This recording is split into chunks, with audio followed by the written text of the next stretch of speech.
May 13th, 1943. Cape Bon Peninsula, Tunisia. The wind coming off the Mediterranean is sharp with salt and cordite, and it whistles through the torn seams of a Feldgrau greatcoat as Gefreiter Karl Fischer, 22 years old, 10th Panzer Division, what's left of it, presses his back into a shallow ditch and listens to the war die around him in uneven bursts. A distant machine gun stutter, a single artillery crack that lands too late to matter. Then the new sound that doesn't belong to the battlefield at all. Engines idling without urgency, men shouting in English like they've already moved on to the next problem. His carabiner 98K is heavy in his hands, the metal warm where his palm has been sweating, and the sling is damp with dust and fear. A white cloth appears up the line, someone's undershirt tied to a stick, and for a long, strange second, Karl thinks it's a trick, a signal for a counterattack. But there is no counterattack. The Afrika course is finished. He crawls forward, rises, and the moment he stands upright, the sky seems enormous, too blue, indecently calm over a battlefield littered with spent brass and broken crates stamped with German eagles. American soldiers crest the rise in khaki, rifles leveled, faces young and wary. One of them barks, "Hands up!" And Karl obeys, because his body has learned what his pride refuses to say. The war can still kill you even after you've lost it. They search him fast. Pockets, belt pouches, the little cloth bag of personal things every soldier carries when he still believes he'll go home. And they take the obvious trophies. His binoculars, a folding knife, anything that looks valuable or sharp. An American sergeant with a cigarette tucked behind his ear points at Karl's boots and says something that makes the others laugh. Karl doesn't understand the words, but he understands the tone. This is not hatred, not the hot kind he expected, but a rough familiarity, like a factory floor or a farmyard. Then they march him, and the march becomes a conveyor belt of surrender. Long columns of German and Italian prisoners shuffling past wrecked trucks and abandoned 88mm guns, past US jeeps kicking up dust, past faces that stare with curiosity more than rage. Karl has been told for years that capture means humiliation, hunger, revenge. He waits for the blow that proves the propaganda true. Instead, he is given water from a canteen that tastes like metal and salvation. And later, after wire enclosures and roll calls and the clatter of mess gear, he is handed food that is plain but steady. Bread, a ladle of something hot, a routine that keeps coming whether he deserves it or not. It's the routine that shakes him most. Because routine is what you have when a system is confident, and this enemy looks confident. They tag him with a prisoner number, make him stand under a sun that feels too bright, and a medical orderly checks his mouth and eyes, as if Karl is livestock being inspected at market. Days blur into weeks of holding cages and transit pens. The Americans call them PW cages, and the name feels clinical, almost gentle, like the war has been filed into paperwork. Karl hears rumors in the cages the way men always do, that the British shoot prisoners, that the Americans feed you fat and then ship you to mines, that the Red Cross will save you, that no one will. But the reality arrives not as a rumor, but as a ship. Late summer 1943, a port, Bizerte, maybe Oran, where cranes creak and gulls circle, and the air smells of fuel and wet rope. Karl is marched up a gangway under guard, past stacks of cargo and coils of line, into the iron belly of a transport, where the darkness is packed with bodies and the floor plates thrum under the steady, merciless push of engines.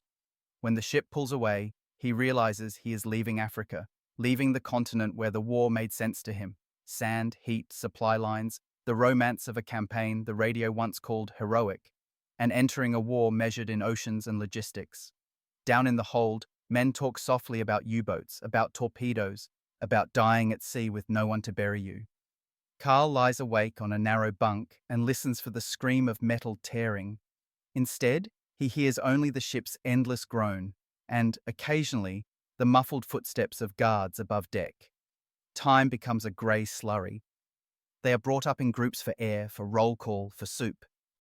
The Atlantic is an indifferent horizon, and you begin to understand what industrial war really is.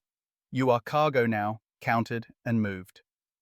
When the ship finally docks and the air changes, different humidity, different smells, a city stink mixed with fresh lumber, Carl is marched down the gangway into a place that feels impossible. The United States. He does not see skyscrapers like the postcards, not at first. He sees rails. He sees wide roads.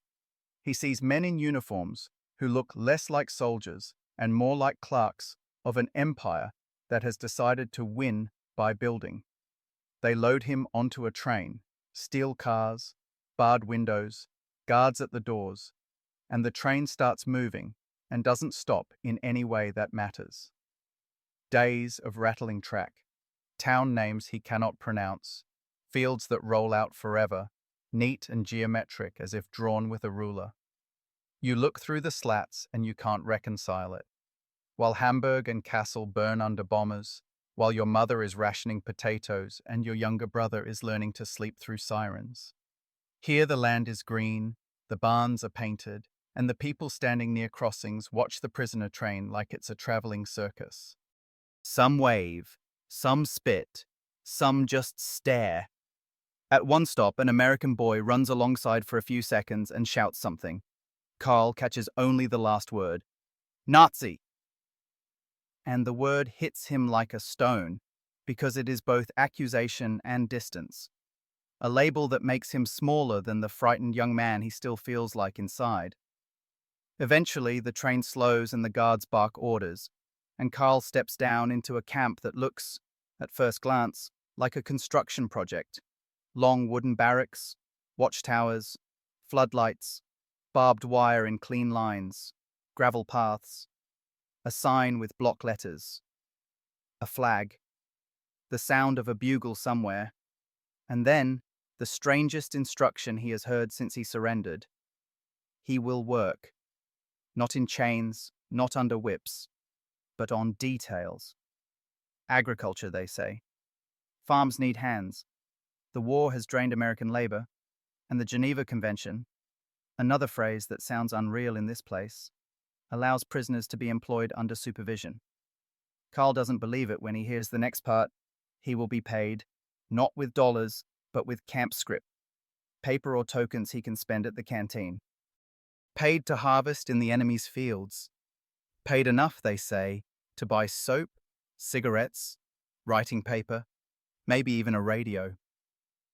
Carl stands on the parade ground, dust settling on his boots, and feels the earth tilt. The war he knew was hunger and collapse. Here, inside the wire, it is rules, ledgers, and the steady promise of a meal that arrives on schedule. Somewhere beyond the fence line, America's harvest waits, and Carl Fisher begins to suspect that captivity will not look like the nightmare he was trained to expect. It will look like work, routine, and a kind of surreal normalcy that might be harder to endure than brutality. September 1943. Somewhere outside a camp in Texas, the morning comes up pale and dusty, and the air already tastes like sun-baked earth when Carl Fisher is shaken awake by a shouted count and the clatter of boots on the barracks walkway. Inside, men swing down from bunks and pull on the same scrubbed uniforms they've been issued. Work clothes now, not field grey. And the whole building smells of lye soap, damp wool, and the faint sourness of too many bodies trying not to think about home.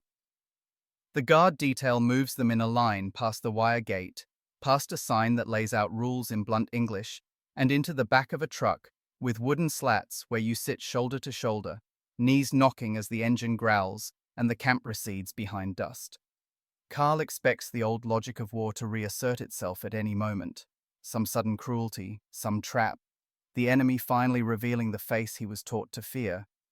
But the ride is almost ordinary, like the movement of laborers to a job site, and that ordinariness makes his stomach twist more than violence would.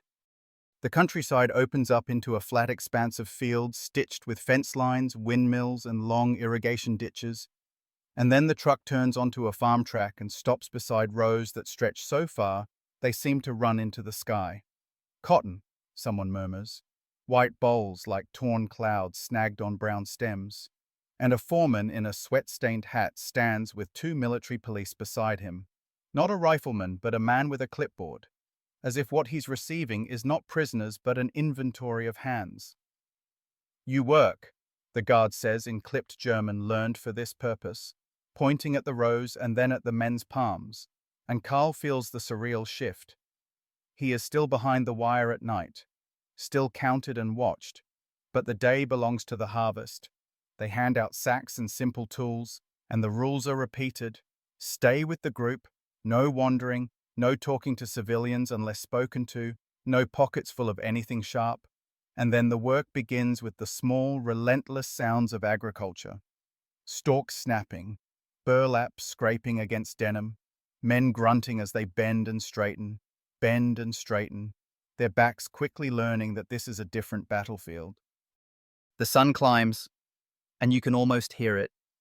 Heat shimmering off the soil, insects ticking in the grass, a distant tractor chugging like a slow, patient gun. Carl's fingers sting as fibers catch at calluses earned on a rifle stock, and as he works, he watches the Americans around him the way a soldier watches an enemy. The MPs with their rifles slung more casually than he expected, the farmer who keeps a careful distance but doesn't look afraid, the hired hands, Mexican-American laborers, older men, boys too young for the draft, who glance over with a mix of curiosity and something like resentment, because even here, even in a country that seems to have everything, the war has taken men away and left gaps that must be filled by someone. At midday, they break under a thin strip of shade, and the MPs allow water from a barrel, ladled into tin cups. It's warm, tastes of wood and metal, but it is water, and Carl realizes with a jolt that no one is trying to starve him into submission. Back in North Africa, food was always a question mark. Will the truck arrive? Will the depot hold? Will the bread be moldy? Will there be any? But here the question is only how long the day will be. Late afternoon, when the truck collects them again, Carl's shoulders ache and his sack feels like it's filled with stones, and he expects the payment line to be a joke, a cruel bit of American humor. Instead, at the camp's administration shack, a corporal sits behind a desk with a ledger, and each man is called forward, name mangled into something American, and issued a small slip or tokens, camp scrip, counted in cents. The corporal's pencil scratches, the ledger absorbs their labor, and the scrip is handed over with the same indifferent efficiency as the morning roll call. Carl turns the paper over in his hand as if it might vanish. It isn't real money. He can't walk into town with it, can't buy a train ticket, can't bribe his way to freedom. But it is proof that the enemy has turned his captivity into a regulated transaction. A German prisoner, paid for picking American cotton. That night, in the barracks, the men crowd around the canteen price board like shoppers in a market, voices low but excited in a way Carl hasn't heard since before Tunisia. Cigarettes, toothpaste, razor blades, extra writing paper, canned fruit, sometimes even a chocolate bar if the shipment has come in. A radio sits behind the counter like forbidden treasure, not a grand cabinet set but a small one, simple, durable, the kind you'd bring into a kitchen. And someone says you can save up for it, a few days of work, maybe a couple of weeks depending on the details. The idea hits Carl hard. To buy a radio in a POW camp is to buy a window into the world that captured you, to hear English voices and music and, if you're lucky, news of Europe. News that might confirm your worst fears or offer a thread of hope. He watches an older prisoner, a Feldwebel with a careful face, exchange scrip for a pack of cigarettes and a bar of soap, and the Feldwebel's hands shake slightly as if he's handling contraband. In Stalingrad, the man mutters, not as a comparison meant to win an argument but as a prayer, they ate glue. The barracks goes quiet for a moment because everyone knows what he means. Somewhere else, German soldiers are freezing and dying, and here, inside American wire, men are arguing about whether to spend scrip on tobacco or save for a radio. Carl takes his own scrip and flattens it under his bunk board, as if hiding it will keep the miracle from evaporating. And later, when the lights go out, he lies awake listening to the camp's night sounds, the far-off hum of a generator, the occasional barked command from a tower, the wind nudging the wire so it sings faintly like a distant instrument. And he thinks of his mother opening a letter with his handwriting on it, reading words she won't believe, that he is working on farms, that he is paid, that he can buy soap with enemy-issued money while the Reich tells her to tighten her belt. If you were there, you'd feel the same split in your chest, gratitude sharp enough to hurt, and shame even sharper, because the better you are treated, the more complicated your loyalty becomes. The next morning, Carl walks into the canteen line and asks, carefully in broken English, about the radio again, and the clerk answers with a shrug that says it's just an item on a shelf. But to Carl, it is the most dangerous thing he could own. A voice from outside. An unseen battlefield made of sound, ready to tell him how the war is really going. November 1943. The Texas nights cool fast, and after evening roll call, the camp feels like a ship at anchor. Floodlights humming, watchtowers black against a sky salted with stars. Barracks windows glowing a dull amber while men move inside like shadows in an aquarium. And Carl Fisher learns the rhythm of captivity the way a farmer learns weather. Work detail before dawn, the ride out past open fields, the long hours bent over crops or loading sacks, then the return through the gate, where every man is counted as if the numbers themselves are what keep the war from escaping. But the real battle, he realizes, happens after the labor is over. When the canteen opens and the prisoner's world collapses into a small room of shelves and smells, coffee, tobacco, soap, canned peaches, and the strange power of choice. With scrip tucked into a pocket like a secret, men argue in tight clusters. Buy cigarettes now or save for the radio, spend on razor blades or trade for extra writing paper. Hoard tokens like a dragon because hoarding feels like control.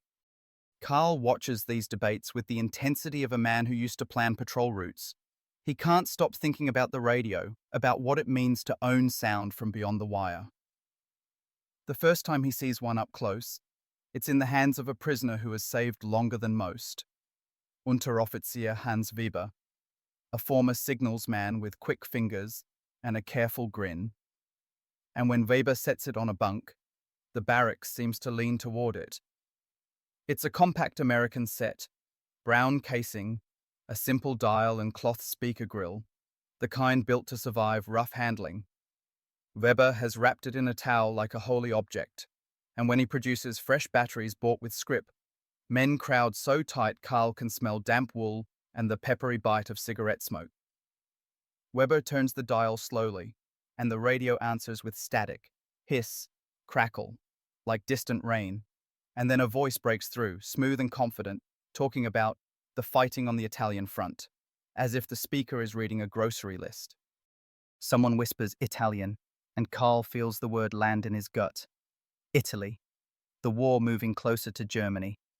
The radio slides between stations, swing music with a bright trumpet that sounds almost indecent in a world built on marching songs. A preacher's voice rising and falling like artillery. Then, clear as if it's in the room, the familiar cadence of German, shortwave from Europe, faint but unmistakable, and for a second Carl's throat tightens because it is the language of home arriving through enemy air.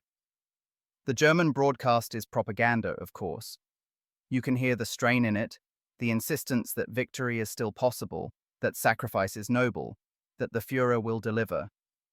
But the very fact that Carl can compare the voices, the American certainty against the German insistence, makes something inside him shift.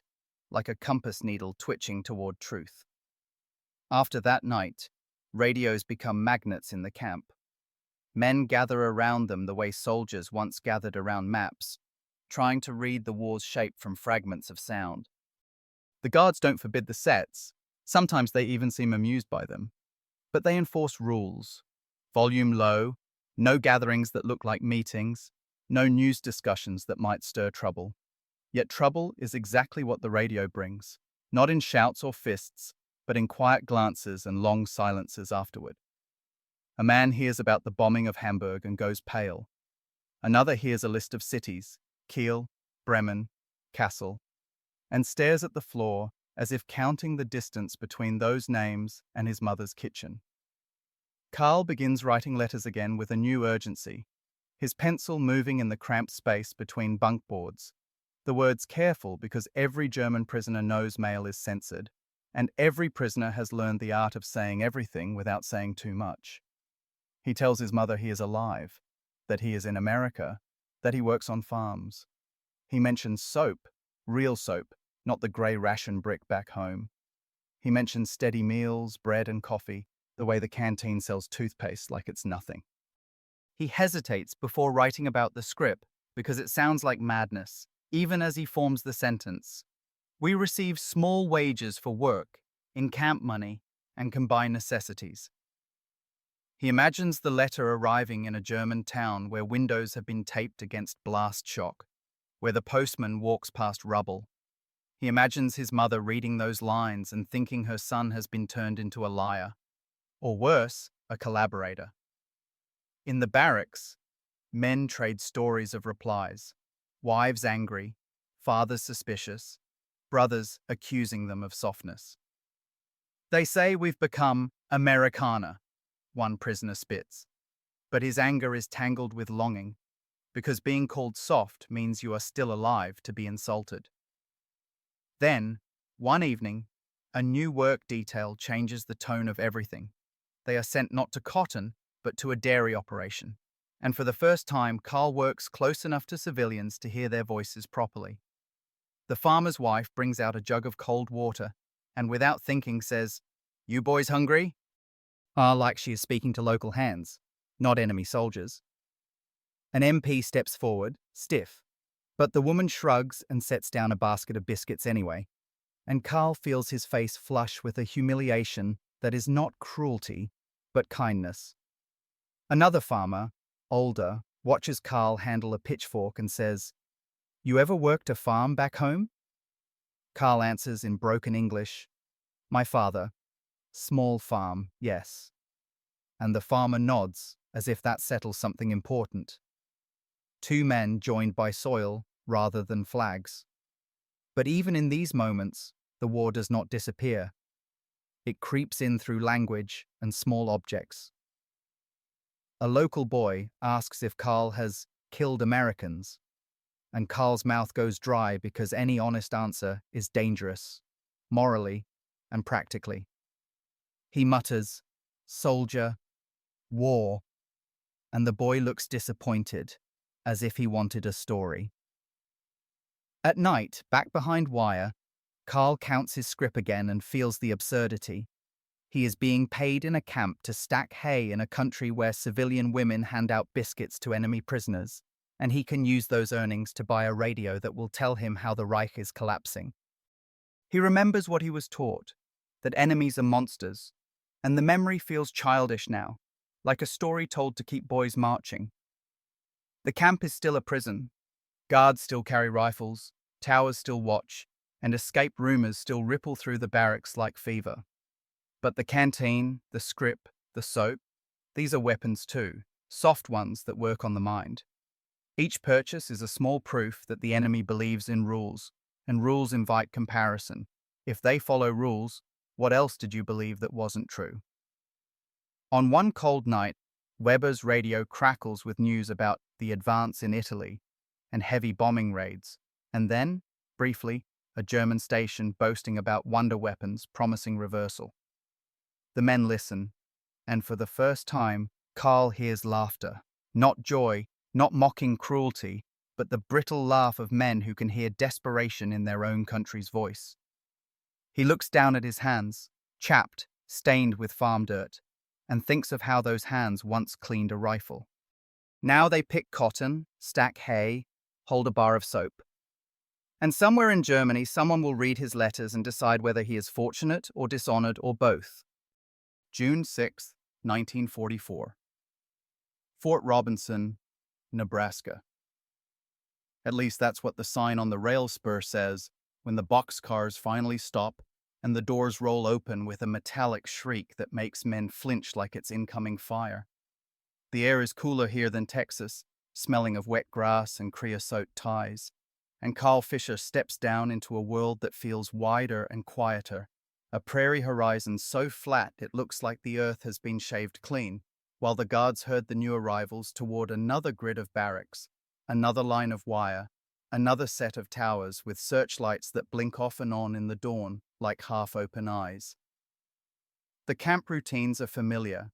Count, issue bedding, assign bunks, translate orders into blunt German.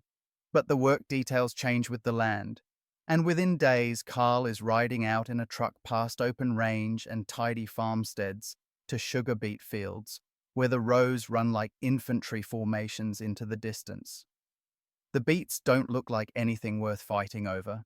Broad leaves, lumpy roots buried in dark soil. But the farmer explains to an MP that sugar is war, that ration sweetness back east comes from places like this. And Carl understands that the enemy's strength isn't only tanks and bombers, it's the way everything is connected, fields to railheads to factories to ships. The work is bone deep, thinning seedlings, hoeing weeds, lifting heavy roots when harvest comes, hands black with soil that creeps under nails no matter how hard you scrub.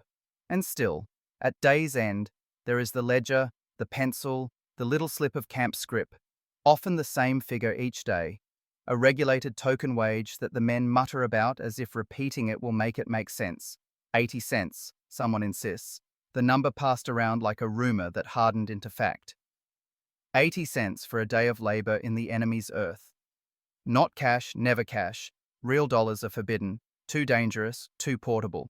But enough, if you're careful, to keep buying soap and cigarettes and paper, enough to keep the radio batteries alive. That morning, June 6th, the radio is already the center of the barracks before the sun has burned the dew off the grass. Hans Weber has brought his set north, wrapped again in that towel like a sacrament, and he's hunched over it with a hand on the dial, face tight, because the static is different today, thicker, urgent, as if the air itself is crowded with ships. You can hear it before you understand it. A rapid cadence in English, words like invasion, beaches, paratroopers, and then the clear phrase that makes the room go still. Normandy. Someone whispers, Frank Reich. And Carl feels a cold line run down his spine that has nothing to do with Nebraska's morning chill. The voice on the radio is confident, almost brisk, naming places that sound like the map Carl once studied in school. Omaha, Utah, Gold, Juneau, Sword. Names of beaches, turned into code words, turned into a knife pressed against the Reich's throat. A second station comes in, German this time, shortwave, strained and furious, and it talks about terror landings, repelled attacks, the familiar insistence that everything is under control. But the German broadcast is too fast, too loud, too desperate, and that's what gives it away. Men look at each other, and no one says defeat, yet the word hangs there like smoke. One prisoner, a hard-eyed older man with a party pin hidden in his kit, spits and mutters that it's a lie, Allied propaganda. Another, younger, shakes his head and says quietly, they wouldn't risk it unless they knew they could do it. The argument starts in whispers because everyone understands the rules of the camp. The guards don't want riots. The camp commandant doesn't want Nazi discipline squads forming inside the wire. And the Americans have learned that German prisoners come in factions. Men who still believe, men who never did, men who pretend. But D-Day turns the radio from a curiosity into a fuse. That evening, After the work truck returns them from the beet rows and the dust is washed off in cold water, Carl watches a scuffle break out near the latrine line, two men grabbing at each other's collars shouting, "Verräter, an idiot!" before an MP and a German-speaking interpreter separate them with practiced speed. No batons, no theatrics, just firm hands and orders and the quiet thread of segregation barracks. The Americans have a method here too. They don't just guard bodies, they manage temperature, prevent any one group from boiling over. And Carl, caught between, feels his own loyalties warping under pressure. He remembers the speeches, the flags, the certainty that Germany's enemies were decadent, undisciplined. Yet here he is, watching enemy administrators calmly record prisoner labor and issue scrip like a factory shift, watching enemy MPs stop fights with outrage, hearing enemy radio announcers describe a landing that, if true, means the war is moving toward home with unstoppable weight. Later that week, the work detail takes them close to a farmhouse where a stack of newspapers sits by the porch steps, and Carl's eyes snag on a headline he can't read fully but can understand enough. Huge letters, a photo of soldiers in helmets, and a word that looks like invasion. The farmer snatches the paper up fast, not cruelly, just instinctively, but not before Carl sees it, and the sight hits him harder than the radio ever did because ink on paper feels permanent. That night, in the canteen, men spend scrip on batteries as if they're buying oxygen. Someone trades cigarettes for an extra pair. A clerk behind the counter, American, bored, doesn't understand that he is watching strategy unfold. Information is now the most valuable commodity in the barracks. More than tobacco, more than sugar, more than soap. Carl writes another letter, this time slower, his pencil pressing deep into the cheap camp paper. He wants to tell his mother what he heard, but he can't. Censorship will strip it, and even if it reached her, it could endanger her. So he writes around it. We hear much on the radio, the war is changing. Please be careful. He adds mundane details because mundane details are safer. I work in fields, I am healthy, I can buy soap. But the mundane now feels like a code for something enormous. Your son is alive in America, and the world you believed in is cracking. When lights go out and men settle into the creaks and coughs of sleep, Weber's radio is hidden under a bunk like contraband, and Carl lies staring at the rafters while the prairie wind taps the barracks siding with a soft, persistent rattle. You can feel it then, the turning point, not as a speech or a battle, but as the slow realization that captivity has given Carl something he never had at the front: perspective. He is outside the Reich's noise, outside its slogans, listening to competing truths through a little American speaker bought with camp scrip earned from beet fields. And he understands why this feels so dangerous. A rifle can kill a man. A radio can change what a man believes about the war he fought. December 17th, 1944, Fort Robinson, Nebraska. The cold arrives like a blade slipped between ribs, clean, sudden, merciless, and it turns the camp into a world of hard edges, wire glittering with frost, barracks roofs creaking under thin ice, breath hanging in the air during roll call like smoke from a silent fire.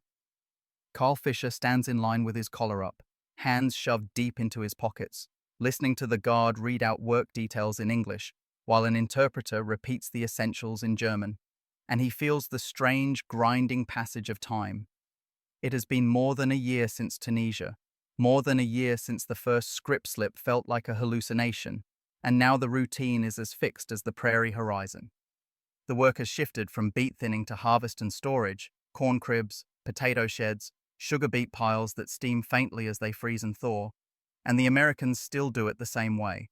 A truck, a guard, a civilian foreman with a clipboard, and a written understanding that these prisoners are labor, not targets. Some days they load sacks until shoulders go numb, the burlap scraping skin raw even through issued gloves. Other days they chop ice around water troughs, or shovel grain in barns where the smell is warm and sweet against the winter air. Carl has learned to read the small signs of America's wartime strain not from newspapers, Those are kept away, but from the farms themselves. More older men and teenagers doing heavy work, fewer young men, more women running accounts and machinery, and a constant pressure to get crops stored and moved. The farmer they work for, most often, a lean Nebraskan named Mr. Harlan with weathered hands and a calm voice, doesn't talk politics. He talks yield, weather, rail schedules, and how the army pays him per man day for prisoner labor, a fact that still makes Carl's mouth feel dry. Your enemy pays someone to use your hands, then pays you a regulated portion in scrip, and everyone calls it lawful.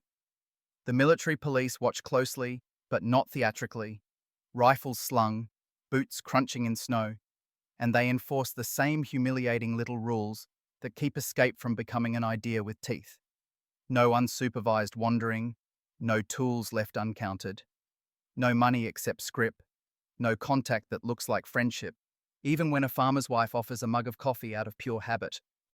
Carl has grown used to the way kindness is filtered through suspicion here, how a woman will set a tin of biscuits down and step back as if distance proves innocence, how an MP will clear his throat and say, "That's enough," not because the food is forbidden, but because intimacy is.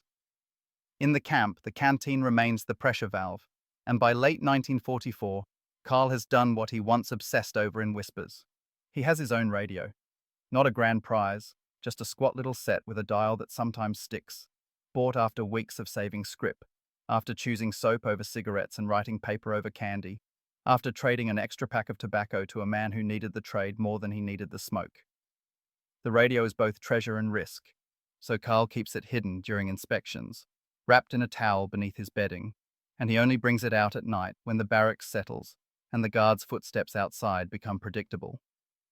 The radio's voice has become an invisible companion, sometimes unbearable, sometimes necessary, and it makes the camp feel less like a sealed container and more like a room inside a larger storm.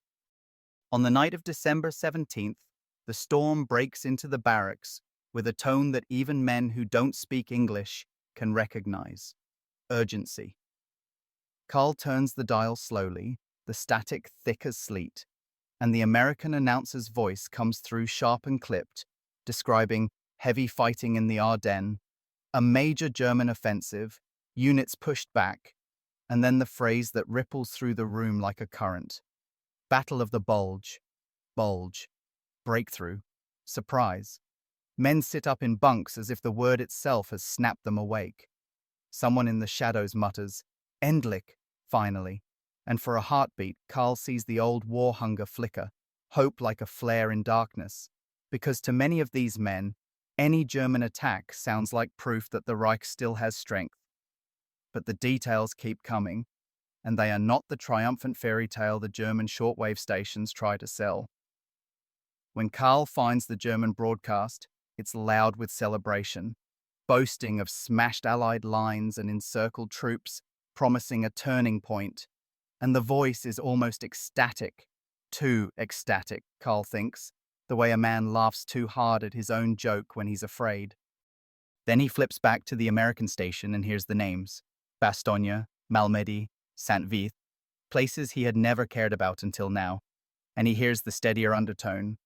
Alarm, yes, but also logistics. Response, the language of a machine turning to meet a problem. In the barracks, the factions reveal themselves the way cracks reveal themselves in ice. A group of hardliners, men who still speak of Endsieg with clenched teeth, lean in and insist this is the miracle, that the Americans will break, that Germany will force peace.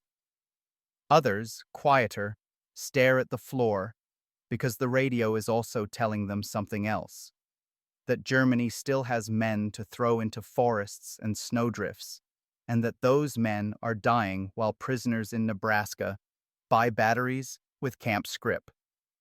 The shame in that contrast is suffocating. A fight doesn't erupt this time, not openly, because the Americans have learned how to separate agitators and watch the ones who try to enforce party discipline inside the wire. Instead, the conflict is a slow poison: whispered accusations, men turning their backs, a sudden refusal to share a newspaper scrap, or a rumor from a guard. Carl feels it in the way eyes linger on his radio, on the fact that he owns one at all. A radio can be shared, but it can also be controlled. And control is power, and power inside a prison is dangerous. He lowers the volume and listens harder, as if listening quietly will keep the war from noticing him. Outside, the wind scrapes along the barracks siding, and somewhere a tower light sweeps across the yard in a lazy arc. Carl imagines the Ardennes at that same moment. Trees cracking under artillery, tanks grinding through snow, men freezing in foxholes, and he can't stop the thought that captivity has become a distorted mirror. He is still a soldier, still counted by his enemy, yet his body is warm enough to sleep, his stomach is fed, and his biggest fear is what the radio will say next. When the announcer mentions American units regrouping, reinforcements moving, supply lines holding, Carl's mind snaps back to what he has witnessed every day in the fields. The endless American capacity to organize, to move things, to keep systems running. The camp is a small example of it. Records, rations, schedules, rules, and the war is the largest example. Later, in the dim hush after the broadcast fades into static, Carl writes a letter again, because writing is the only way to touch home without breaking the camp rules, and he chooses his words like a man disarming a mine. Winter is hard there too. Please keep warm. I am safe. He wants to write, the war is not what they tell you, but he cannot. He wants to confess that he earned money in captivity and bought a radio that told him the truth, but even thinking it feels like betrayal. So he writes about work, about weather, about health, and he hides the real message between ordinary lines, that he is watching the Reich's last convulsions from behind American wire, paid in scrip to stack grain, listening to the world change through a small speaker that makes the barracks feel like the center of a distant front. March 3rd, 1945. Fort Robinson, Nebraska. The winter has started to loosen its grip, but the thaw only turns the camp roads into a grey paste of mud and melting snow that clings to boots and makes every step feel heavier. And Carl Fisher wakes before dawn to the familiar percussion of prison routine. The barracks door banging open, a guard's voice, the shuffle of men pulling on jackets that never seem thick enough, the cough of someone who has been sick too long. Outside, the floodlights still burn in the early darkness, but you can smell spring underneath the cold. Wet earth, rotting leaves, the faint sweetness of thawing grass. And that scent does something strange to prisoners who have been living on schedules and numbers for years. It reminds them that life continues whether armies win or lose. The work details continue too, though the tasks are more about maintenance now than harvest. Mending fences, hauling feed, clearing drainage ditches, moving stored crops before rot takes them. Jobs that feel almost domestic compared to what Carl once did with a rifle. He rides in the truck with men whose faces have changed over the months. Some have gained weight from steady meals, cheeks less hollow than in Africa. Some have become leaner, eyes sharper, as if their minds have been running a private war each night. They pass farmhouses where smoke rises from chimneys in a straight column, where laundry flaps on lines, where kids stand at the end of a lane and watch the prisoner truck like it's a traveling exhibit. A few civilians still glare, but more just stare, and sometimes you catch something else. A nod, a curt acknowledgement, a look that says, "You're a man doing work, not a monster." An idea Carl was never prepared to receive from an enemy. At Mr. Harlan's place, the foreman's clipboard is the same, the MP's rifle is the same, and the job is the same. Hands assigned, hours measured, output counted. Carl works alongside another prisoner, Obergefreiter Emil Brandt, who used to be an apprentice machinist in Bremen and now measures his life in scrip and letters. Brandt talks constantly about after, about what he will do when the war ends, as if saying it out loud can summon it. "I will never complain about bread again," Brandt says, lifting a sack of feed onto a wagon. "I will never complain about soap." Carl doesn't answer because he remembers complaining about soap once, about how it smelled, about how it dried skin, and the memory makes him feel both foolish and ancient. That afternoon, back at camp, the canteen line snakes along the wall, boots leaving muddy half-moons on the floor, and the clerk behind the counter moves with the bored efficiency of a shopkeeper anywhere. Next, next, next. The shelves are a map of small desires. Shaving cream, tobacco, canned fruit, sewing kits, cheap combs, writing pads, sweets that arrive and vanish like rumors. The scrip slips in and out of hands with a sound like dry leaves, and Carl can't get used to the fact that money exists in this prison. Controlled, limited, fenced-in money, but money all the same. Because money implies a future. You don't pay a man if you intend to shoot him tomorrow. You pay him if you expect him to remain a person within a system. Carl buys batteries and a fresh bar of soap, then pauses at the sight of something new. A small stack of paperback books and magazines, the kind meant to be read and discarded. And he realizes the camp administration is not just feeding bodies, it's managing minds, offering controlled normalcy as a way to keep order.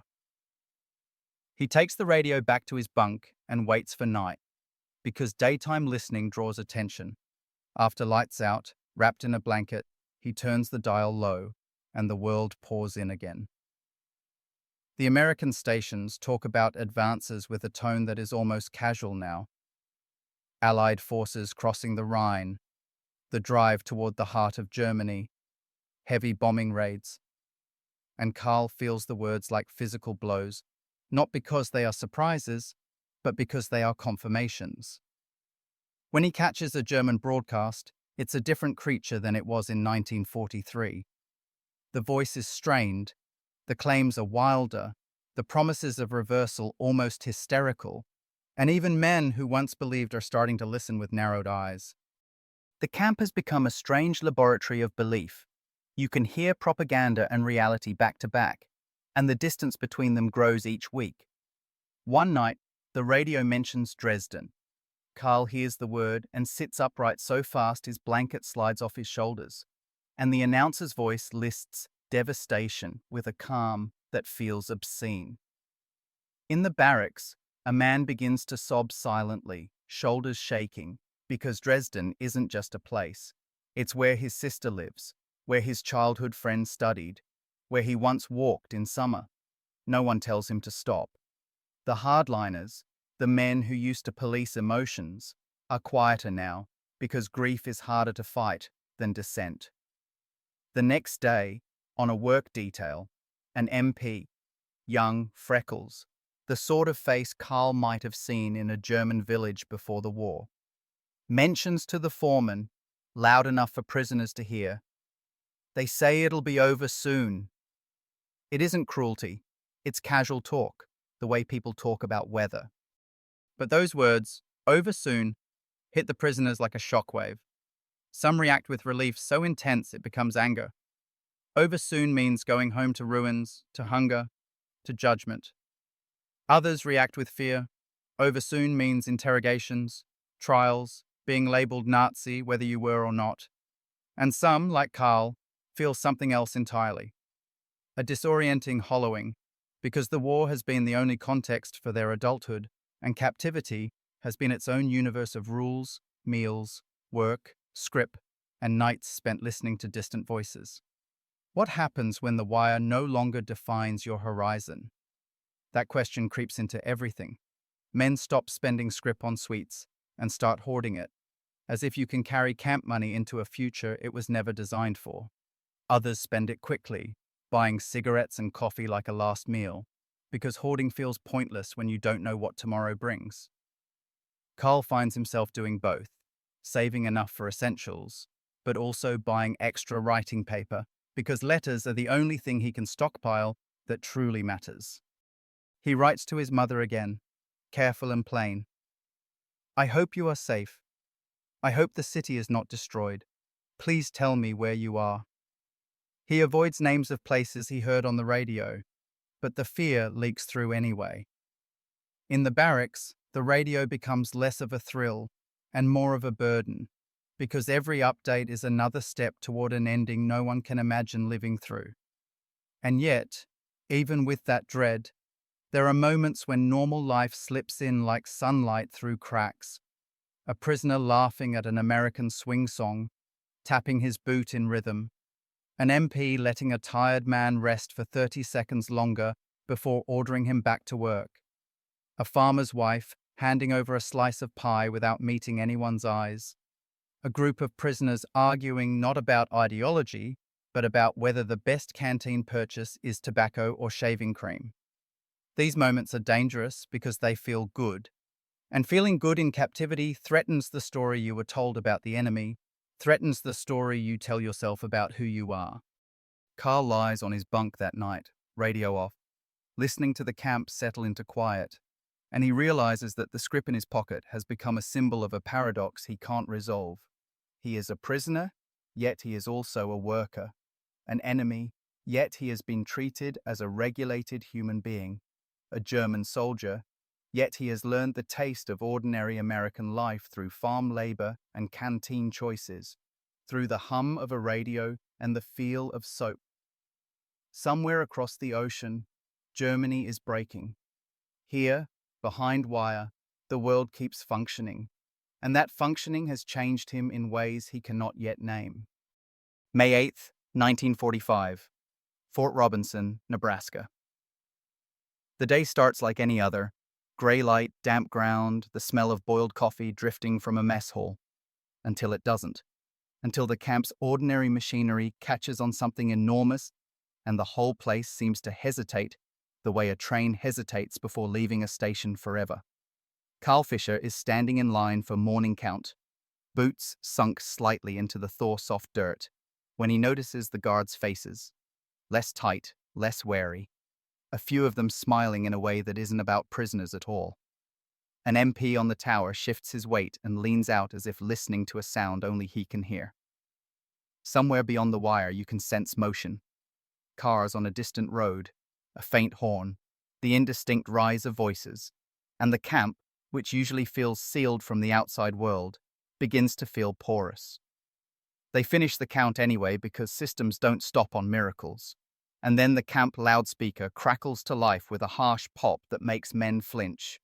A voice, American, official, trying to sound controlled, announces that Germany has surrendered, that hostilities in Europe have ended, that today is Victory in Europe Day. The words hang in the cold air like smoke that doesn't disperse. For a second, there is silence so complete Carl can hear the small tap of a flag rope against a pole and the distant caw of a bird. Then the camp reacts not as one body, but as 1,000 private wars breaking in different directions. A man laughs, loud and sudden, as if the sound has been trapped in his chest for years. Another man collapses onto his knees with a soft moan, hands over his face. Somewhere near the back of the formation, someone shouts, "Luger!" Lie, because denial is the last fortress some men know how to defend. Carl doesn't move. He feels the announcement land behind his ribs with a dull impact. Not joy, not grief, but a kind of vertigo, because surrender is a word he has lived inside since Tunisia, and now the entire Reich has entered that same condition. The war that defined his identity has ended while he stood behind wire in Nebraska, and the scale of that fact makes his mind go strangely quiet. In the barracks afterward, radios bloom like fireflies. Men who never shared before now crowd together, twisting dials, chasing confirmation from every station, because one announcement is not enough to rewrite your life. You need multiple voices to make it real. Carl pulls his own set from its hiding place, batteries fresh from his last scrip purchase, and he listens as American announcers speak in triumphant tones, describing celebrations in New York and London, church bells, crowds, flags. The voices sound bright, almost relieved, and in the background you can faintly hear music and cheering, human noise spilling into the air like water released from a dam. Then he finds the German broadcast, and it's unrecognizable. No swagger, no promises, just a strained voice reading a message about surrender, about obedience, about the Führer dead, about continuing discipline. It sounds like a funeral conducted by a bureaucrat. Around Karl, men whisper names: Berlin, Hamburg, Cologne, as if saying them aloud will conjure the cities back into existence. Someone asks, "What will happen to us now?" And the question moves through the barracks like a cold draft because no one knows. Not really. The Geneva Convention rules that shaped their daily lives still exist, but the war that made those rules relevant has ended.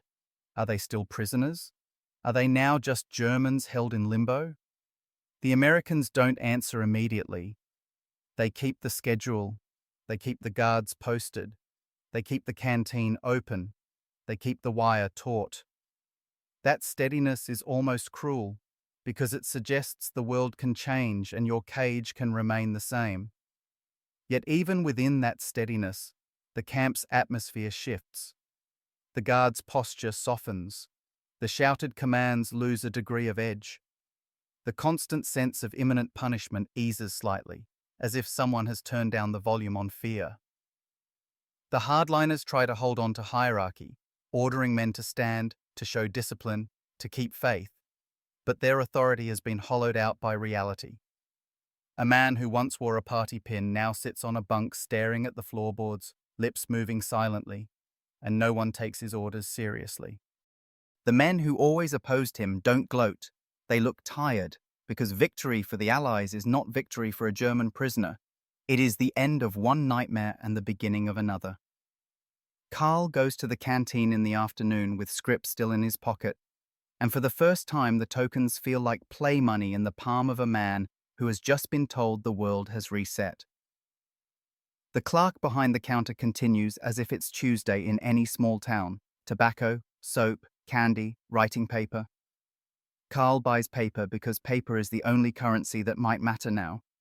Outside, beyond the camp perimeter, you can hear faint celebration, car horns, a distant radio from a farmhouse blaring patriotic music, and it stirs something sharp in Karl. Not resentment exactly, but the realization that the people celebrating have a home to return to when the party ends. His home is a question mark. That evening, camp officials gather prisoners in a common area, and an American officer, clean uniform, calm face, speaks through an interpreter. He says the prisoners will remain under US control until repatriation is arranged. Shipping and logistics will take time. There will be order, there will be no sudden release. His voice is firm, but not threatening, and the message is clear. You are safe, but you are not free. Men react in waves, some relieved, because sudden release would mean stepping into chaos. Others furious, because being held after surrender feels like punishment layered on humiliation. Karl listens without reacting outwardly, but inside he feels a strange gratitude toward the delay, because delay means time to prepare mentally for what he might find in Germany. That night he writes the most important letter he has ever written, though he knows it may never arrive. The war is over. I am alive. Where are you? Are you safe? He doesn't mention scrip, soap, radios. Those details suddenly feel small, almost embarrassing, compared to the scale of what he needs to know. Whether his mother is still breathing, whether his town still exists. When he finishes, he sits with the radio on low, listening to Allied voices describe a continent he cannot see. And for the first time in 2 years, he realizes that the wire outside the barracks is no longer the most defining boundary in his life. The real boundary is the ocean and the ruins beyond it, and the fact that the boy who surrendered in Tunisia will not be the man who steps back onto German soil. September 1st, 1945. Aboard a repatriation transport out of New York Harbor. The air smells like salt, coal smoke, and something metallic that clings to the back of the throat, and Karl Fischer stands on a crowded deck among hundreds of German prisoners. No longer enemy combatants in any meaningful sense, but not yet civilians either, watching the skyline recede as the ship eases into open water. It's early morning, and a low haze softens the outlines of cranes and warehouses, tugboats nosing the larger vessel into its lane, like sheepdogs guiding a heavy animal. Behind Karl, men murmur in German about home with the brittle excitement of people who have been holding their breath for too long. The war in Europe ended months ago, and since then the camp has been a waiting room with barbed wire, inventory checks, medical inspections, paperwork, lectures about conduct, vaccinations, delousing, and the slow, grinding certainty that repatriation will come when the Americans are ready. In the final weeks, the canteen became a strange place, like a shop at the edge of a dream. The scrip still circulated, but it felt increasingly absurd. Camp money for a camp life that was dissolving. Men spent it on final comforts. Extra tobacco, extra soap, a last tin of fruit, batteries for radios they might not be allowed to keep. Rumors spread in every line that radios would be confiscated, that any camp property would be collected, that scrip would be exchanged, that it would become worthless overnight. Karl watched those rumors move through men like fever, because the scrip had become more than purchasing power. It had become proof that their captivity was structured, lawful, survivable. Now, as departure approached, the structure wavered. On the last day in camp, an American clerk stood behind a table and announced, through an interpreter, that camp scrip had no value outside the camp and could not be redeemed for US currency. Spend it now, he said, or surrender it. Spend it now or surrender it. Two options that felt like a final lesson in powerlessness. Karl emptied his stash on practical things he could carry: shaving gear, soap, writing paper, a small notebook. He kept one slip of scrip, just one, folded into his wallet like a relic. Because even if it was worthless, it was part of the story. Proof that he had been paid to work the enemy's fields and had bought a radio with prison money while the Reich collapsed. The radio itself, he was allowed to keep in the end, though others weren't so lucky. The Americans inspected devices carefully, worried about contraband, about hidden compartments, about anything that could become currency or weapon on the ship. When Karl set past inspection, he felt an irrational surge of gratitude, as if he'd been granted the right to bring a voice with him into whatever ruins awaited. Now, on deck, the ship's engines settle into a steady, ocean-going throb, and the harbor's sounds fade into the open Atlantic's emptiness. Men cluster in small groups, some smoking, some silent, some clutching small bags of issued clothing and personal items. A few talk about the last farms they worked on: Nebraska beets, Texas cotton, Midwest corn, and their voices carry a strange nostalgia, not for captivity itself, but for the predictable shape of days when the worst uncertainty was what the radio would announce at night. Karl hears someone say, half joking, "In America, even prisoners worked and got paid." And the humor dies quickly because it sounds too much like praise, too much like betrayal of what Germany suffered. And yet it is also true. Truth is complicated now, and complexity is what most of them fear, because complexity makes it hard to decide what to feel. The Atlantic is calm for the first days, a rolling grey blue that turns the horizon into a straight line you can stare at until your thoughts unravel. At night, the ship's corridors smell of damp wool and disinfectant, and men lie in bunks stacked like the barracks back in Nebraska, listening to the ocean slap the hull. Karl turns on his radio in the darkness, volume barely above a whisper. American stations fade quickly as the coast disappears, but shortwave still finds him. News about Japan's surrender, about occupation zones, about tribunals, about food shortages in Europe. The war's end, he realizes, is not a clean curtain drop. It is paperwork and hunger and politics, the rearrangement of borders and lives. One broadcast mentions displaced persons, refugees, and Karl closes his eyes and tries to picture his mother in that category, and the image makes his chest tighten. In the mess line, men talk about where they'll go first. "I'll walk to my village if I have to," one says. "My wife wrote she fled west," another mutters. "My city is rubble," someone else says flatly, as if saying it without emotion will keep it from being real. Occasionally, an argument flares about blame, about Hitler, about whether they knew, about whether the Allies will punish them for wearing the uniform. The ship's officers keep a watchful distance, letting the men vent but stepping in when voices rise too high. The war is over, but discipline remains a tool. On the fifth night, Carl sits on deck under a sky so full of stars it feels like the world before modern war, and he takes out the single slip of camp scrip he saved. It's thin paper, printed cleanly, the kind of thing that once bought him soap and batteries, bought him the ability to hear Normandy and the Ardennes and the surrender itself. Under the starlight, it looks fragile, almost childish. He rubs it between thumb and forefinger and thinks of the first day he was paid, how his mind had refused to accept it, and he realizes what the scrip truly purchased wasn't goods, but a kind of psychological survival, a small illusion of agency. You could choose cigarettes or soap. You could save for a radio. You could plan. Now the future is too large for such tokens.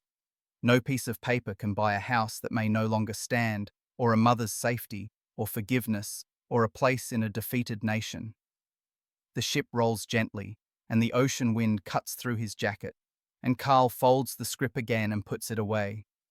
Not because it matters in any practical sense, but because it is a fragment of the strangest chapter of his life. Being an enemy on American soil, working harvests under guard, earning camp money by the rules of a convention, listening to the world end and begin again through a radio he bought behind barbed wire. Ahead lies Germany, occupied, hungry, morally shattered, and Carl feels the familiar vertigo return, the one he felt when he first stepped off the prisoner train in Nebraska, the sense that the next world he enters will demand a different version of him, and he doesn't yet know if he has it. October 10th, 1945, Bremerhaven, Germany. The ship's horn moans low as it edges into a harbor that looks familiar only in silhouette. Cranes, docks, warehouses. But the details are wrong, as if the world has been scraped with a knife. Broken windows patched with boards, twisted metal where rail lines should be straight, a skyline that seems bitten off in places where factories once rose. Carl Fisher stands among the returning men on deck, shoulders tight, bag at his feet, staring at the shoreline with the cautious dread of someone approaching a battlefield he never fought on, but that somehow belongs to him. The air is colder than he remembers, damp and heavy with coal smoke and rot, and it carries a faint chemical tang that makes him think of burned brick and wet ash. Dock workers move slowly below, thin figures in worn coats, and Allied soldiers, British and American uniforms mixed, stand with rifles and clipboards, their posture not triumphant, but procedural. The war is over, but occupation has its own rhythm: paperwork, queues, inspections, control. When the gangway drops, Carl expects emotion to overwhelm him: relief, joy, sobbing gratitude. But what comes first is bureaucracy. Names are checked, numbers are matched, men are herded into groups by region, by camp history, by whatever categories the Allies have decided make sense. A German civilian official, hollow-eyed, speaking in a flat, exhausted voice, points directions with a pencil as if the pencil is the last instrument of order left in the country. Carl is issued more papers, more instructions, more warnings about travel restrictions and curfews. The irony hits him like a dry laugh he cannot release. He has returned from American captivity into a Germany that feels controlled by other hands, where movement is regulated, where the future depends on stamps and signatures. For a moment, he misses the predictability of the Nebraska camp, the steady meals, the canteen board, the clear rules, and the thought disgusts him so much he swallows hard and looks away. They march the men off the docks toward a processing area that used to be a military facility, now repurposed for repatriates and displaced people. And the path takes them past neighborhoods where entire blocks are flattened into jagged fields of brick and splintered timber. Children in oversized coats stand near rubble piles, watching the returning soldiers with a blankness that makes Carl's skin prickle. He wants to ask them where their parents are, but the question feels obscene. A woman in a headscarf pushes a cart made from scavenged boards and bicycle wheels, her face sharp with hunger, and she glances at Carl's bag, not at him, at the bag, as if calculating whether it contains food.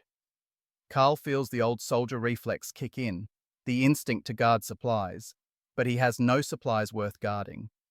He has soap, a razor, writing paper, a notebook, and a radio that suddenly feels like a luxury he has no right to carry in this landscape.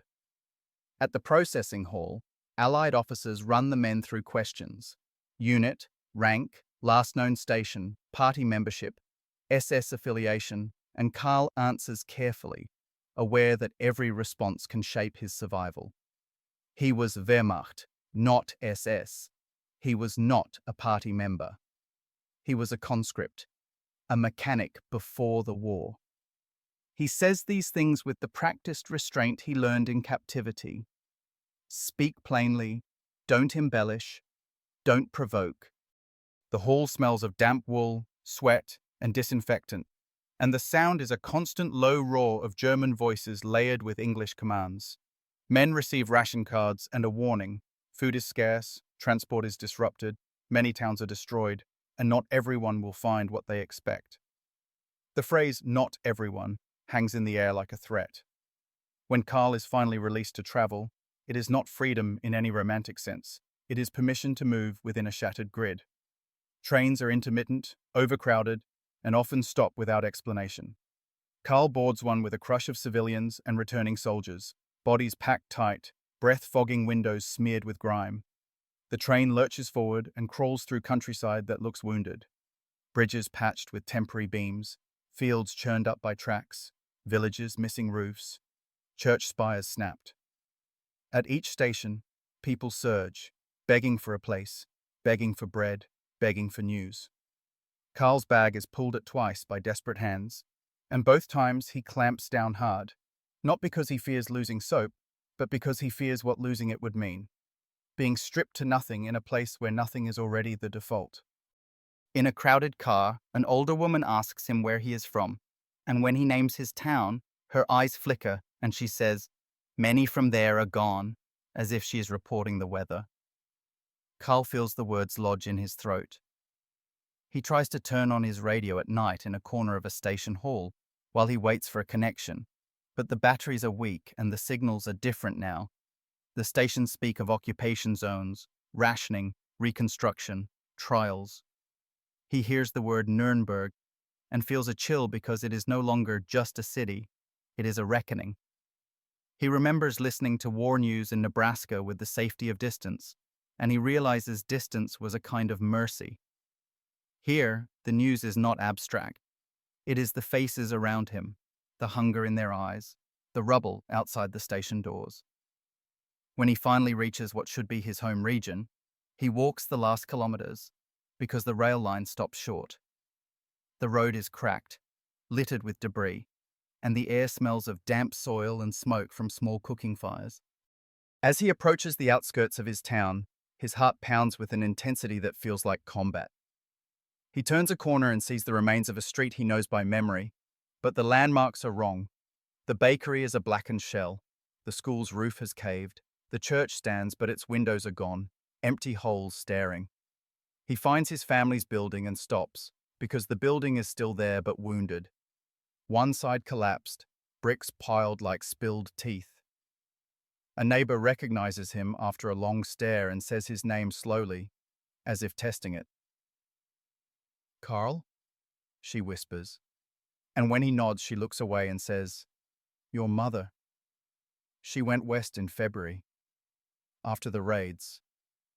We don't know." The sentence is short, brutal, unfinished, like so many things now. Carl stands amid rubble and realizes that his years in a camp were, in a cruel way, sheltered. Captivity had wire and rules and canteen boards. Home has uncertainty so wide it feels like a prison without fences. He sits on a broken step, pulls out the last slip of American camp scrip he kept, and laughs once.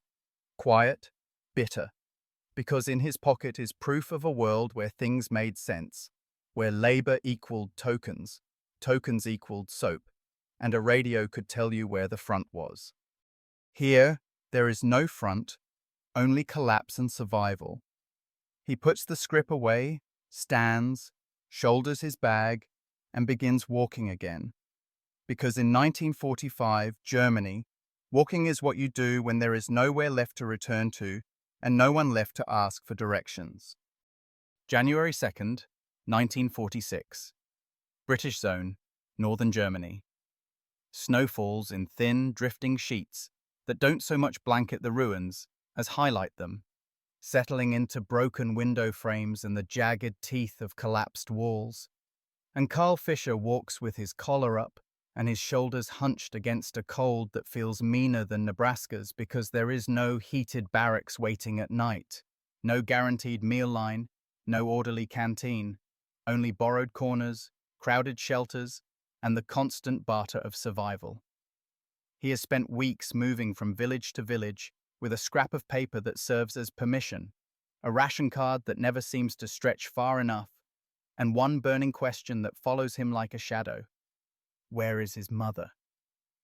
The neighbor's words, went west in February, we don't know, have become a loop in his head, and the loop tightens every time he sees columns of displaced people dragging sleds made from doors, every time he passes a notice board thick with handwritten names and pleas, every time he hears someone call out for a missing husband or son, as if the right shout might pull them back from the rubble.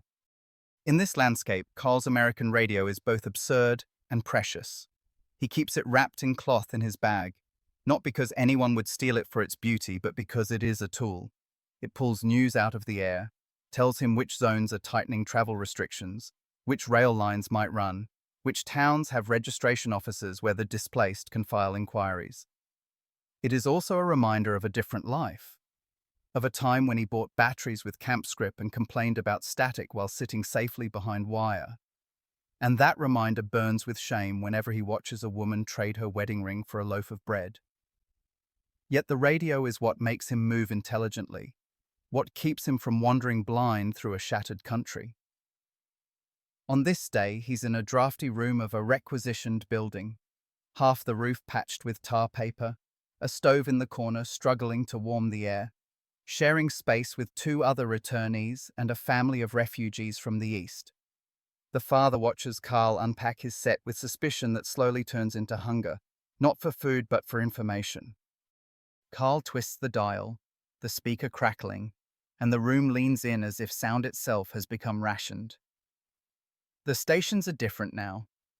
Not the bright American confidence of 1944, not the frantic German propaganda of the last months, but occupation broadcasts.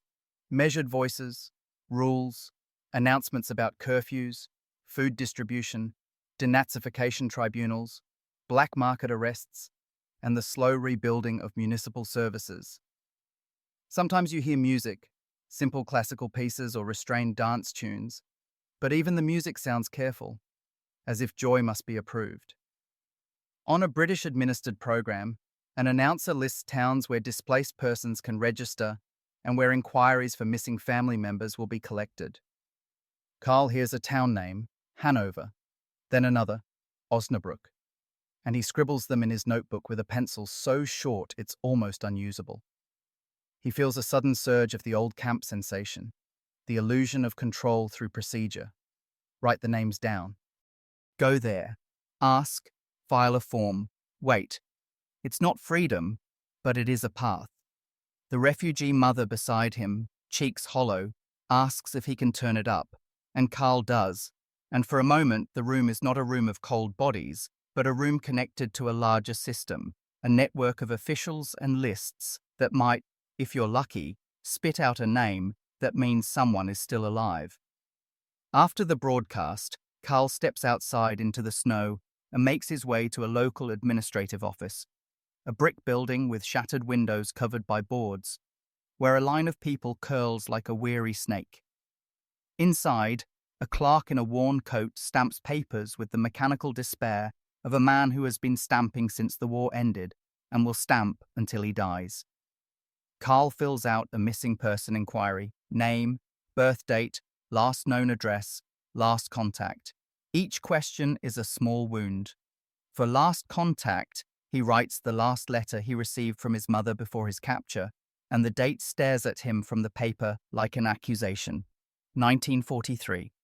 The clerk takes the form without looking up and drops it into a box already thick with thousands like it. "Wait," the clerk says flatly. "Check the board weekly." Outside, Carl stands under a grey sky and realizes that waiting is the new national occupation. He walks back through streets where scavenged wood is stacked like treasure, where children pick through rubble for coal, where men in old uniforms, some German, some Allied, move past each other with the wary distance of former enemies forced into shared space. In the evening, he returns to the room and unpacks his belongings, and his eyes land on the last slip of camp scrip he has carried across an ocean and through ruins. It is clean paper in a filthy world, a token from a place where rules were enforced and food arrived on schedule. He holds it and feels an unexpected anger, not at the Americans for paying him, not at the convention that made it lawful, but at the cruel irony of how safe his captivity had been compared to his freedom now. He thinks of the Nebraska canteen shelves and the choice between shaving cream and cigarettes, and he thinks of the refugee family beside him counting their last ration crumbs, and his face burns. Yet he cannot throw the scrip away. It is proof that his story is real, proof that he has lived through a war that warped normal life into something unrecognizable. Late that night, when the others sleep, Carl turns on the radio one more time, volume low. A German voice, new, careful, almost humbled, speaks about rebuilding local councils, about repairing bridges, about schools reopening in temporary buildings. It is a voice trying to stitch together a country that has been torn apart. Carl listens and realizes that this is the new Germany, not banners and slogans, but ration cards, forms, missing person boards, occupation broadcasts, and the quiet, relentless labor of surviving. He turns the radio off and lies back, staring at the patched ceiling, and he feels the same question he felt on the repatriation ship return with a sharper edge. Who is he now, if the uniform is gone, the Reich is gone, and even home is just an address on a form?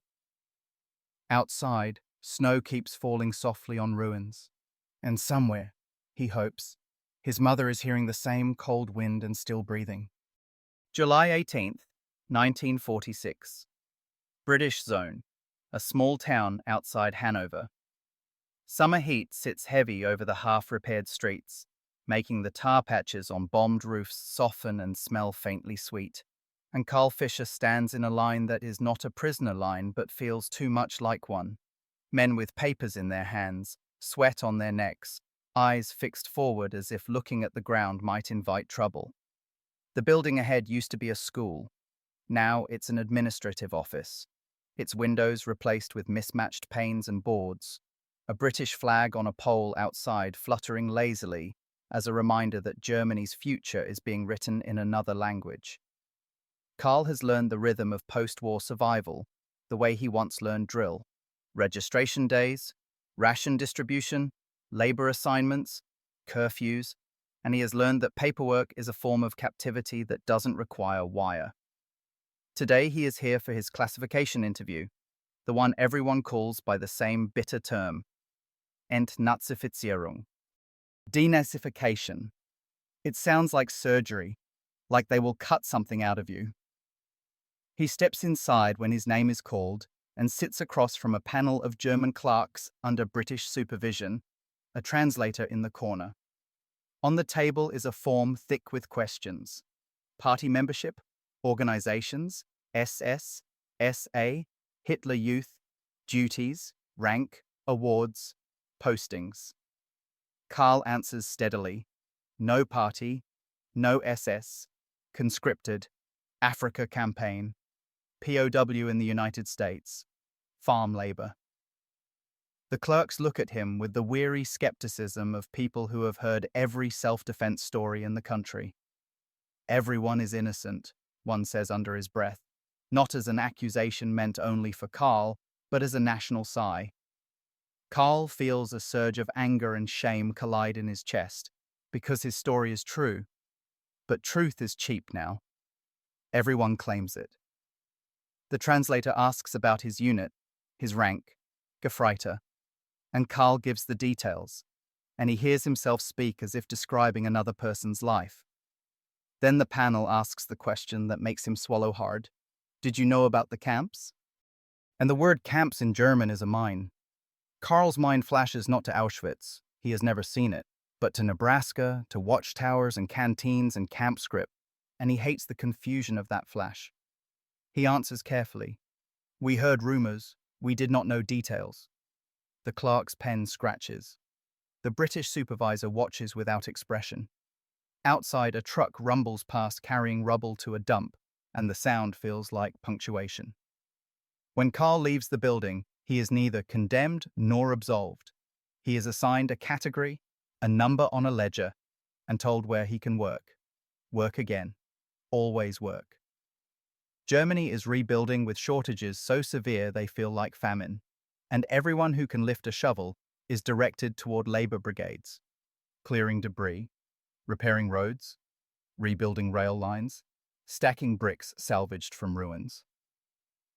Carl joins a work crew the next morning, issued a tool, given a lunch ration that tastes of turnips and thin soup, and set to hauling bricks from a collapsed factory wall. The work is familiar in a sickening way. Supervised labor under a system you don't control. Only now the guards are not Americans with rifles. They are German foremen with authority granted by the occupiers. The pay is small and often delayed, and sometimes it isn't pay at all, but extra ration coupons. Paper tokens, like scrip in another form. Carl notices the parallel, and it makes him dizzy. In America, he was an enemy paid with camp money. In Germany, he is a defeated citizen paid with ration paper. Different flags, same economy of scarcity and control. During breaks, the men talk in low voices about the trials in Nuremberg. Some speak with hatred, some with relief, some with disbelief. Carl has heard the broadcasts on his radio, the steady listing of charges, the names of men he once saw only on posters, now reduced to defendants. He listens and feels a strange mix of vindication and nausea. Vindication because the myth is being dismantled publicly. Nausea because dismantling a myth doesn't return the dead or rebuild a home. And always in the background, the question of personal guilt circles like a vulture. If you wore the uniform, where do you stand on the ledger? Carl's classification as not incriminated is not a clean slate. It is simply a category that allows him to work and ration and exist without immediate punishment. He learns quickly that in the new Germany, existence itself is negotiated. You negotiate with officers, with forms, with lists, with the black market that thrives in every alley, because official rations are never enough. He trades his last American toiletries, extra soap, a razor, piece by piece for food, and each trade feels like shedding skin. The radio remains his one luxury, but even it becomes a currency. Neighbors ask him to turn it on, to share broadcasts, to let them hear news of missing relatives or new ration rules. Carl becomes, unwillingly, a node in the town's information network, and he sees how badly people need certainty.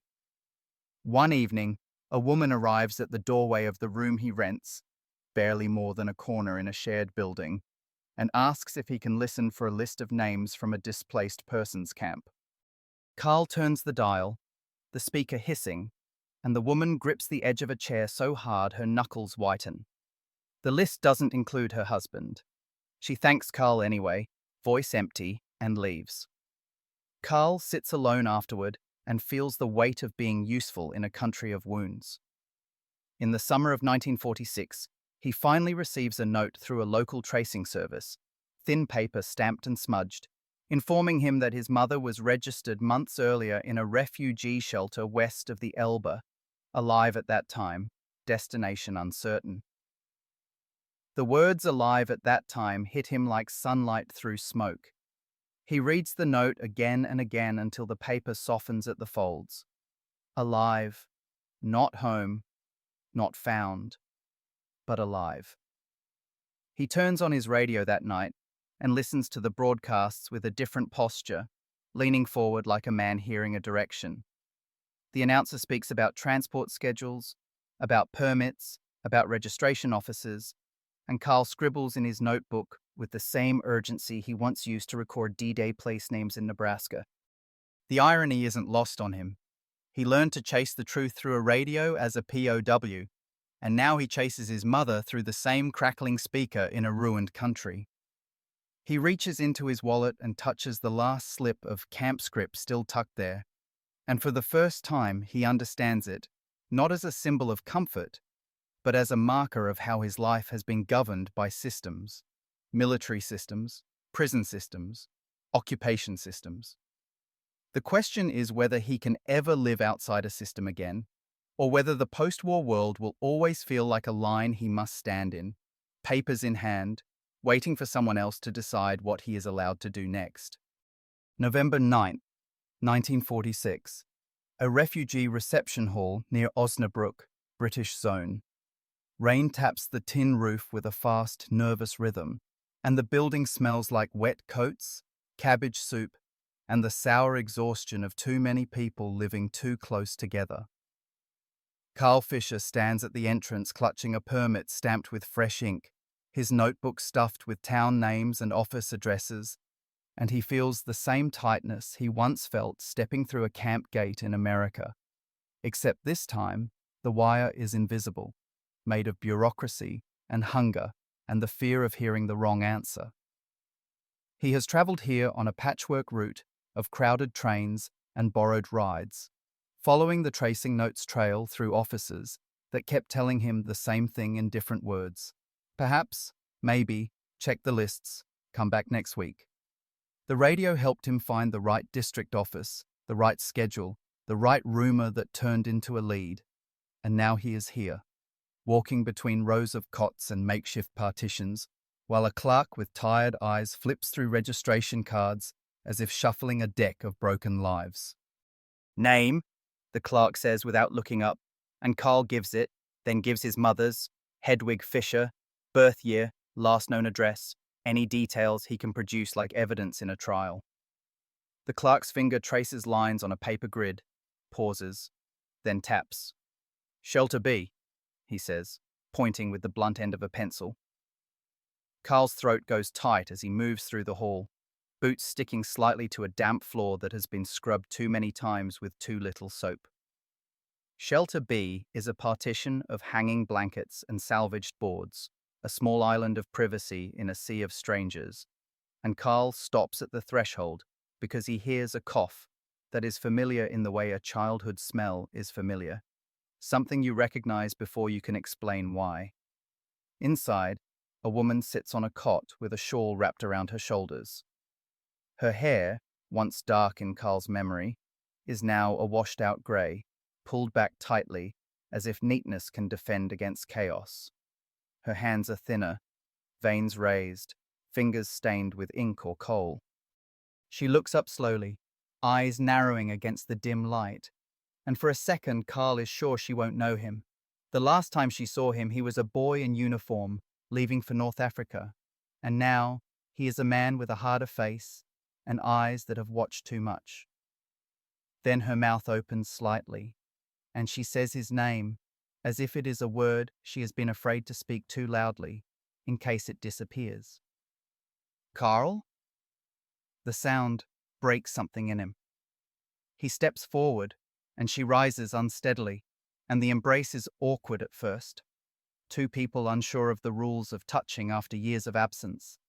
But then it becomes fierce, her arms locking around him with a strength that surprises him, her face pressed into his jacket, as if she's verifying by breath and heat that he is real. Carl feels her shoulders shaking, and he realizes she is crying without making noise, the way people cry when they have learned that sound draws attention, and attention is dangerous. He holds her and smells damp wool and cheap soap, and the faint medicinal odor of a refugee hall, and beneath it, beneath everything, the scent of his mother, changed, but still hers. When they sit, she studies him with a gaze that feels like inventory. "You are thin," she says, then corrects herself immediately, as if afraid to be unfair. "No, healthy. You look healthy."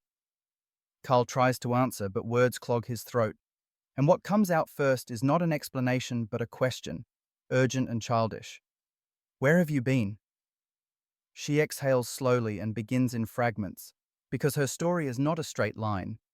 It is a series of breaks: the raids, the night the windows blew in, the firestorm glow in the distance, the decision to leave when the neighbor said the next attack would finish the street, the weeks walking west with a bundle and a ration card, sleeping in barns, trading heirlooms for bread, watching strangers die on roads and being too tired to mourn properly. "I thought you were dead," she says finally, and the bluntness of it lands like a slap, because it is not cruelty. It is simply what she was forced to accept to keep moving. Carl takes out his notebook and shows her the tracing note, the stamps, the proof of the path that led him here, and she touches the paper as if it is sacred. He wants to tell her everything: the scrip, the farms, the radio, D-Day heard through crackling American air, but he can see in her eyes that the scale of her own survival has left little room for exotic stories about captivity. So he begins with the simplest truth. "I was a prisoner in America. They fed us. They made us work on farms. We were paid a little, camp money." Hedwig stares, and for a moment Carl sees the old suspicion flicker, the instinct to distrust anything that sounds too strange. But then she shakes her head slowly and says, "God, America," as if the word itself is a continent of impossibility. "They paid you," she repeats, not as a question, but as a test. Carl nods. "We bought soap," he says, and the smallness of that detail makes her eyes fill again, because in Germany soap became rarer than pride. He reaches into his wallet and pulls out the last slip of camp scrip, the relic he has carried through oceans and ruins. It's creased and soft now, but still legible, still clean in a way that feels almost indecent against refugee hall grime. Hedwig takes it between finger and thumb and turns it over, reading whatever she can, and her face shifts through emotions Carl can't name: relief that he survived, anger that he survived in a place with soap while Germany burned, gratitude toward an enemy she was trained to hate, and shame that gratitude exists at all. She hands it back and says quietly, "Keep it. It brought you back." Outside the partition, someone calls for a doctor. Someone argues with a clerk. A baby cries. The hall's life churns on. Carl leans closer and asks what he has been afraid to ask since he stepped onto German soil. "Is there anyone else?"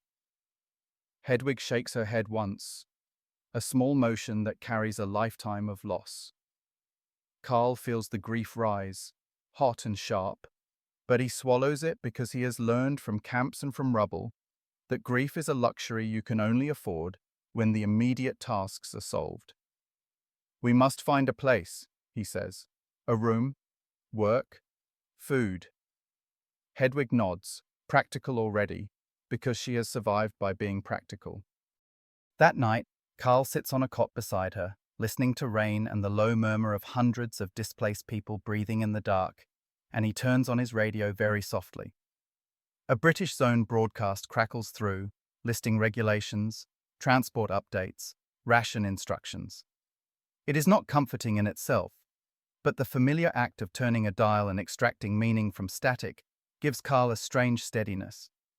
He looks at his mother's profile in the dim light, older, thinner, but alive, and realizes that the radio he bought with Camp Scrip has carried him across the most important front of all: the distance between knowing and not knowing, between a missing name on a list and a living person in a cot. The war ended in May 1945, but for Carl and Hedwig, the real ending feels like this moment.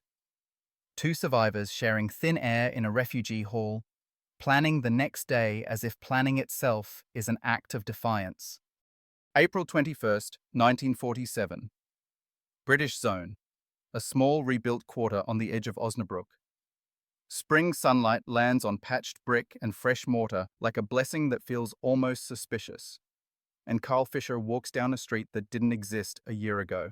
At least not like this. Past walls rebuilt from scavenged stones, past windows made from mismatched glass panes, past gardens where people have planted potatoes in soil that still carries bits of broken plaster. He moves with a lunch tin in his hand and a new kind of stiffness in his body. The stiffness of civilian labor rather than military marching.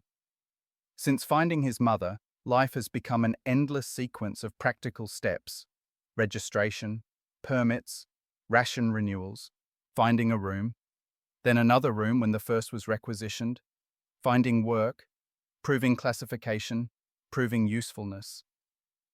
For months they lived in cramped shelters and shared attics, sleeping close enough to strangers to hear their dreams.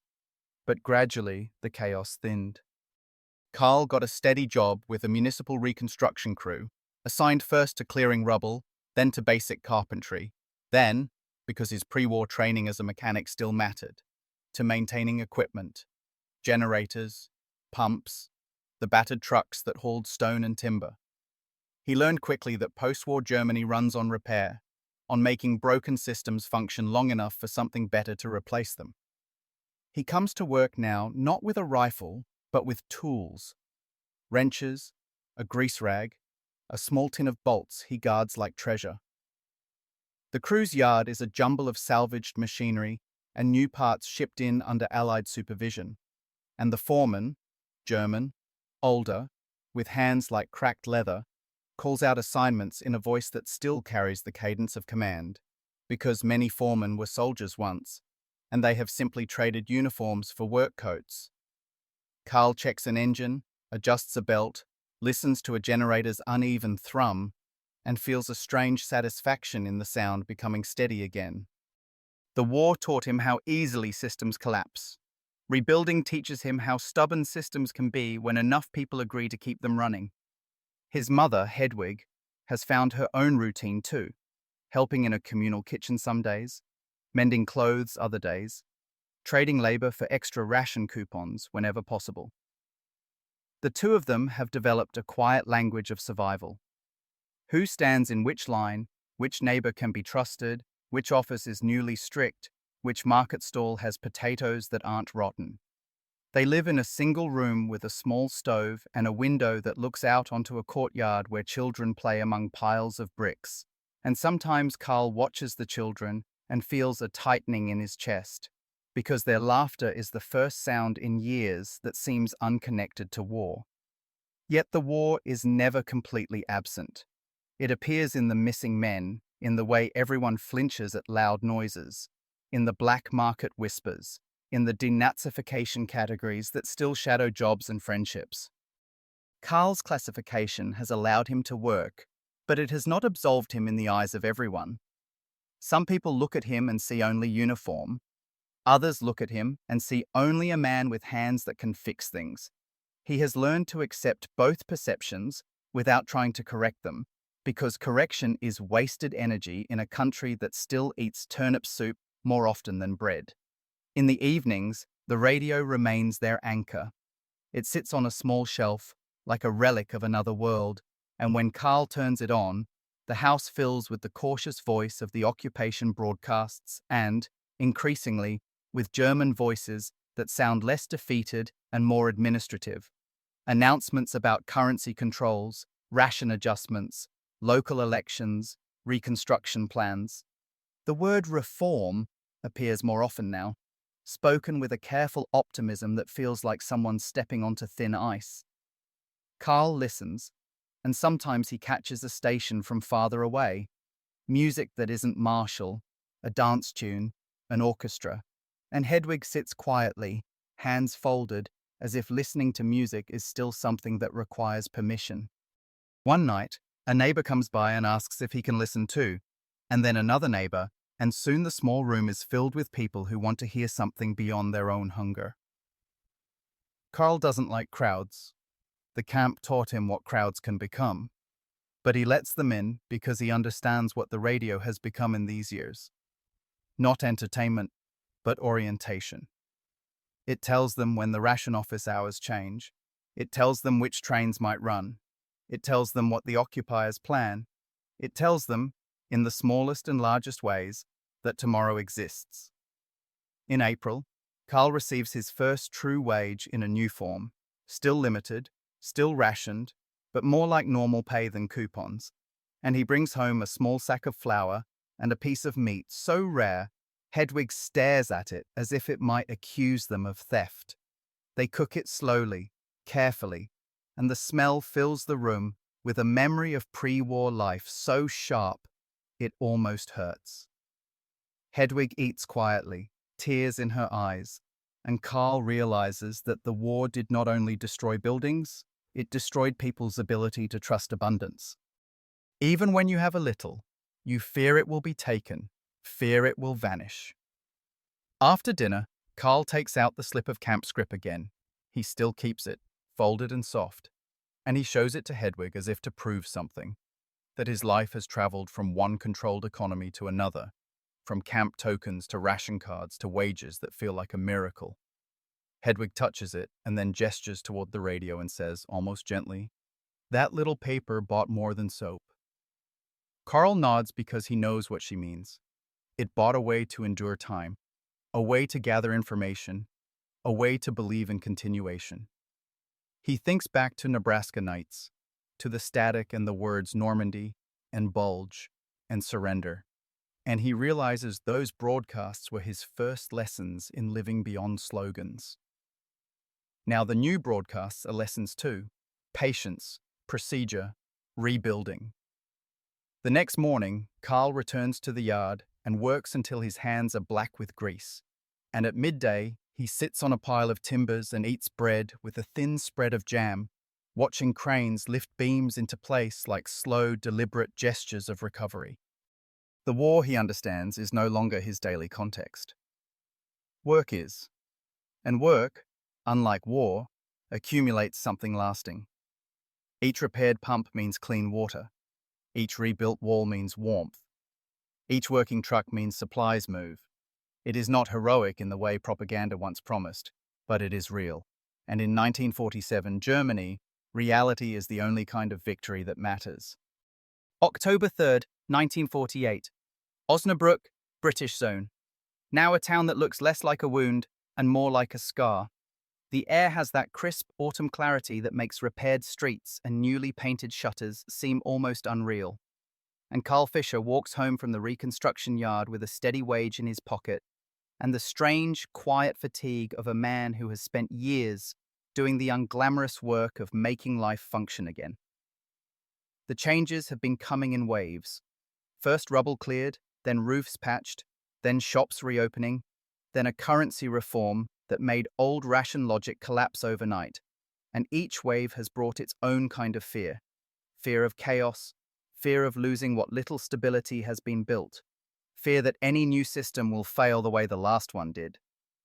Carl has lived long enough inside systems to distrust them, yet he also knows systems are the only reason most people survive.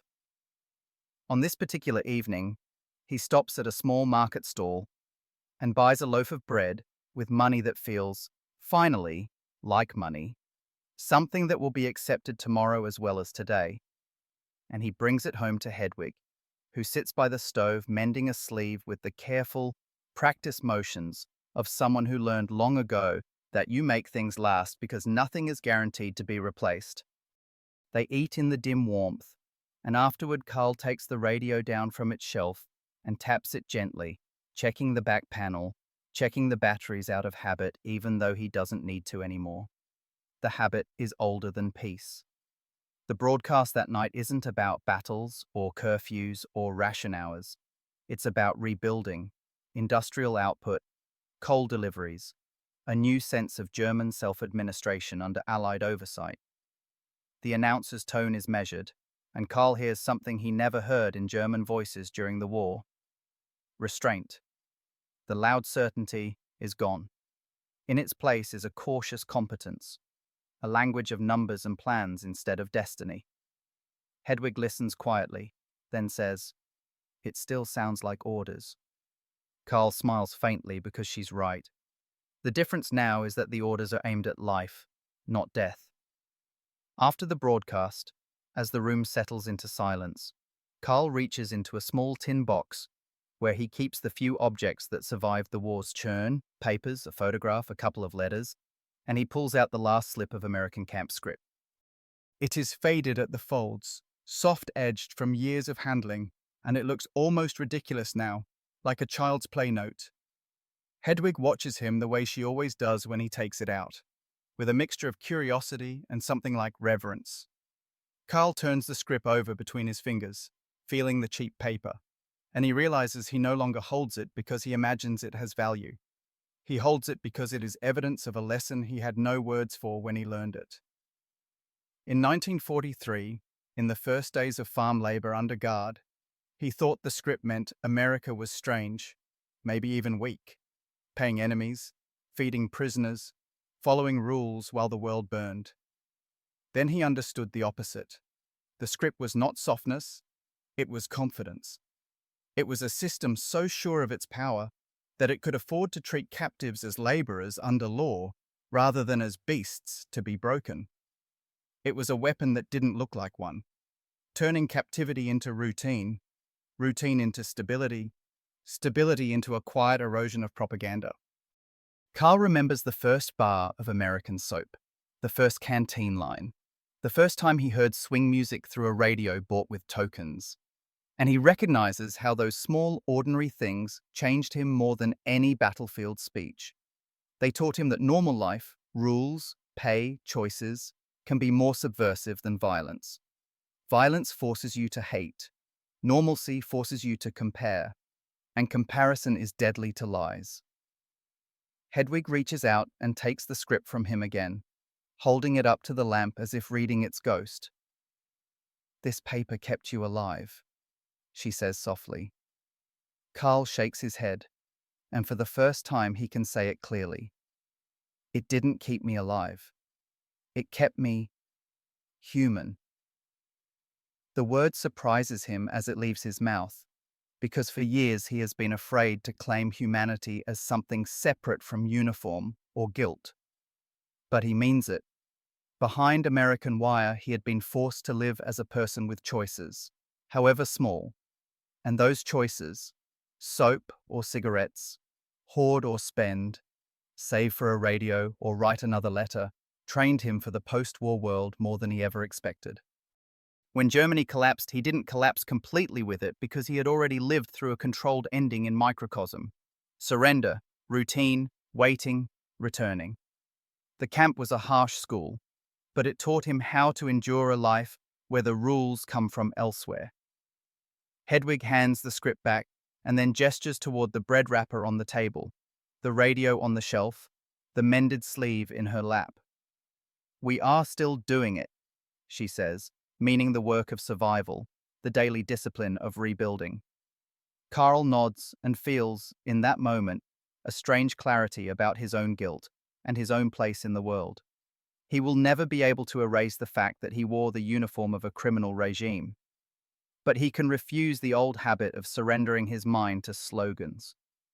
He can live by the smaller truths he learned in captivity, that dignity matters, that systems shape people, that information matters, that choices, even tiny ones, can keep a man from becoming only a number. Later, as Hedwig sleeps, Carl turns on the radio one last time and listens to a piece of music. Something orchestral, measured, almost hopeful. Outside, the town is quiet, not the tense quiet of blackout nights, but the ordinary quiet of people sleeping because they expect to wake up. Carl places the scrip back in its tin box and closes the lid with a soft click that sounds like punctuation at the end of a long sentence. He knows his story will never be clean, never heroic in the way films want war stories to be. It will be complicated. Surrender in Tunisia, paid labor in American fields, radios bought with camp money, a mother found in a refugee hall, years of rebuilding. But as he lies down and listens to the last notes fade, he realizes that complexity itself is a kind of victory over propaganda, a proof that he survived not only the war, but the lies that tried to make the war simple. June 12, 1950. Osnabrück, now in the new Federal Republic of Germany. The early summer air is warm and smells of cut grass and coal smoke, and Carl Fischer walks through a town that has learned how to look alive again.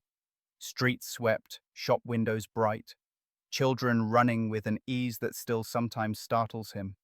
Yet he carries the past the way a man carries shrapnel, not always visible, but always present.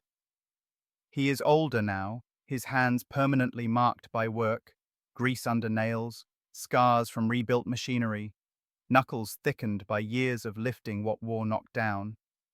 And his mother, Hedwig, moves more slowly, but she moves within a home that is theirs, with a stove that works and a cupboard that is not empty, which still feels like a miracle with edges. On this day, Carl has taken a rare afternoon away from the yard because a small commemoration is happening in the town hall. Not a celebration, not a victory parade, but a sober civic meeting about the war years, about missing persons still unaccounted for, about the new country's responsibilities. A few years ago, such a meeting would have been impossible. Too many people were hungry, too many were ashamed, too many wanted silence. Now, silence itself is beginning to feel dangerous. Carl stands at the back of the hall among men who once wore uniforms of different colors. Some former Wehrmacht like him, some civilians, some who quietly resisted, some who loudly complied. And he listens as a speaker reads names, lists of the dead and missing, each name a pebble dropped into a deep well. Carl hears familiar surnames and feels his stomach tighten. Then the speaker talks about accountability, about the Nuremberg verdicts, about the obligation to tell the truth, even when the truth humiliates you. Carl looks down at his hands and realizes he has spent years rebuilding walls because walls are easier than memory. When the meeting ends, he walks home by a longer route, passing a small patch of grass near the station where displaced people once slept in 1946, now just a normal corner where kids chase a ball. The sight hits him with a wave of unreality. The same ground that once held hunger now holds laughter, and he wonders how many layers of suffering can be covered by normal life before it disappears from sight. At home, Hedwig is sitting by the window peeling potatoes, and she looks up and can tell by his face that something has unsettled him. He doesn't want to talk about speeches, about civic responsibility, about Germany's new vocabulary of guilt and democracy, because those words still feel like clothes that haven't been worn enough to fit. Instead, he opens the tin box again, the small archive of his life, and takes out the camp scrip one more time. He lays it on the table between them like an artifact in a museum, and Hedwig touches it lightly, then looks at him. "Still?" she asks, not teasing, not accusing, simply acknowledging that he keeps returning to the same object as if it contains a key. Carl nods.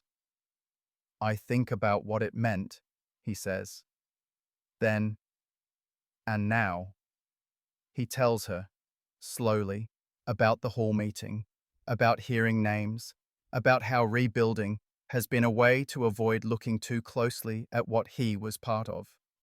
Hedwig listens without interrupting, and when he pauses, she says, "You did not choose the war, but you lived in it." Her voice is calm, but the calm carries a lifetime of seeing people hide behind excuses. Carl picks up the scrip and feels its softness, the worn folds. "In America," he says, "I learned what rules can do." He doesn't mean only the Geneva Convention and camp regulations. He means the larger idea that a system can limit cruelty if it chooses, that law can shape behavior even during war.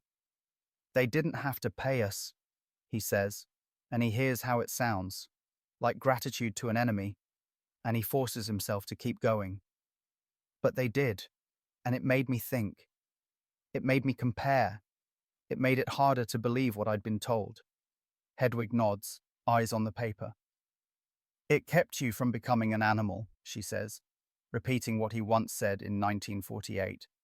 But now the words land differently. Carl looks out the window at the street where a delivery cart rattles by, and he thinks of the men who never got to compare anything.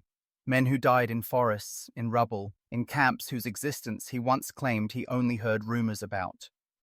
His chest tightens with something heavier than shame. Grief mixed with the uneasy awareness that his survival came with comforts that others never saw. He thinks of the American farms, the steady meals, the canteen shelves, and then he thinks of Bremerhaven's ruins and his mother in a refugee hall. And he understands why this small slip of paper refuses to lose its weight in his mind. It links two worlds that should not connect, the world of an enemy's order and the world of his own country's collapse. He turns the scrip over and reads it again, though he has read it 100 times, and he says quietly, "I was lucky." Hedwig's knife pauses. "Lucky," she repeats, and then she adds, "and still responsible." The words hang between them. Carl nods because he knows she's right. Luck doesn't erase responsibility, it only gives you the time to face it. Later that night, Carl turns on the radio, not because he needs information the way he once did, but because it has become a ritual, a way to mark time. The broadcast is now German, not occupation administered, and it speaks about elections, about rebuilding industries, about a future that feels oddly practical after years of grandiose madness.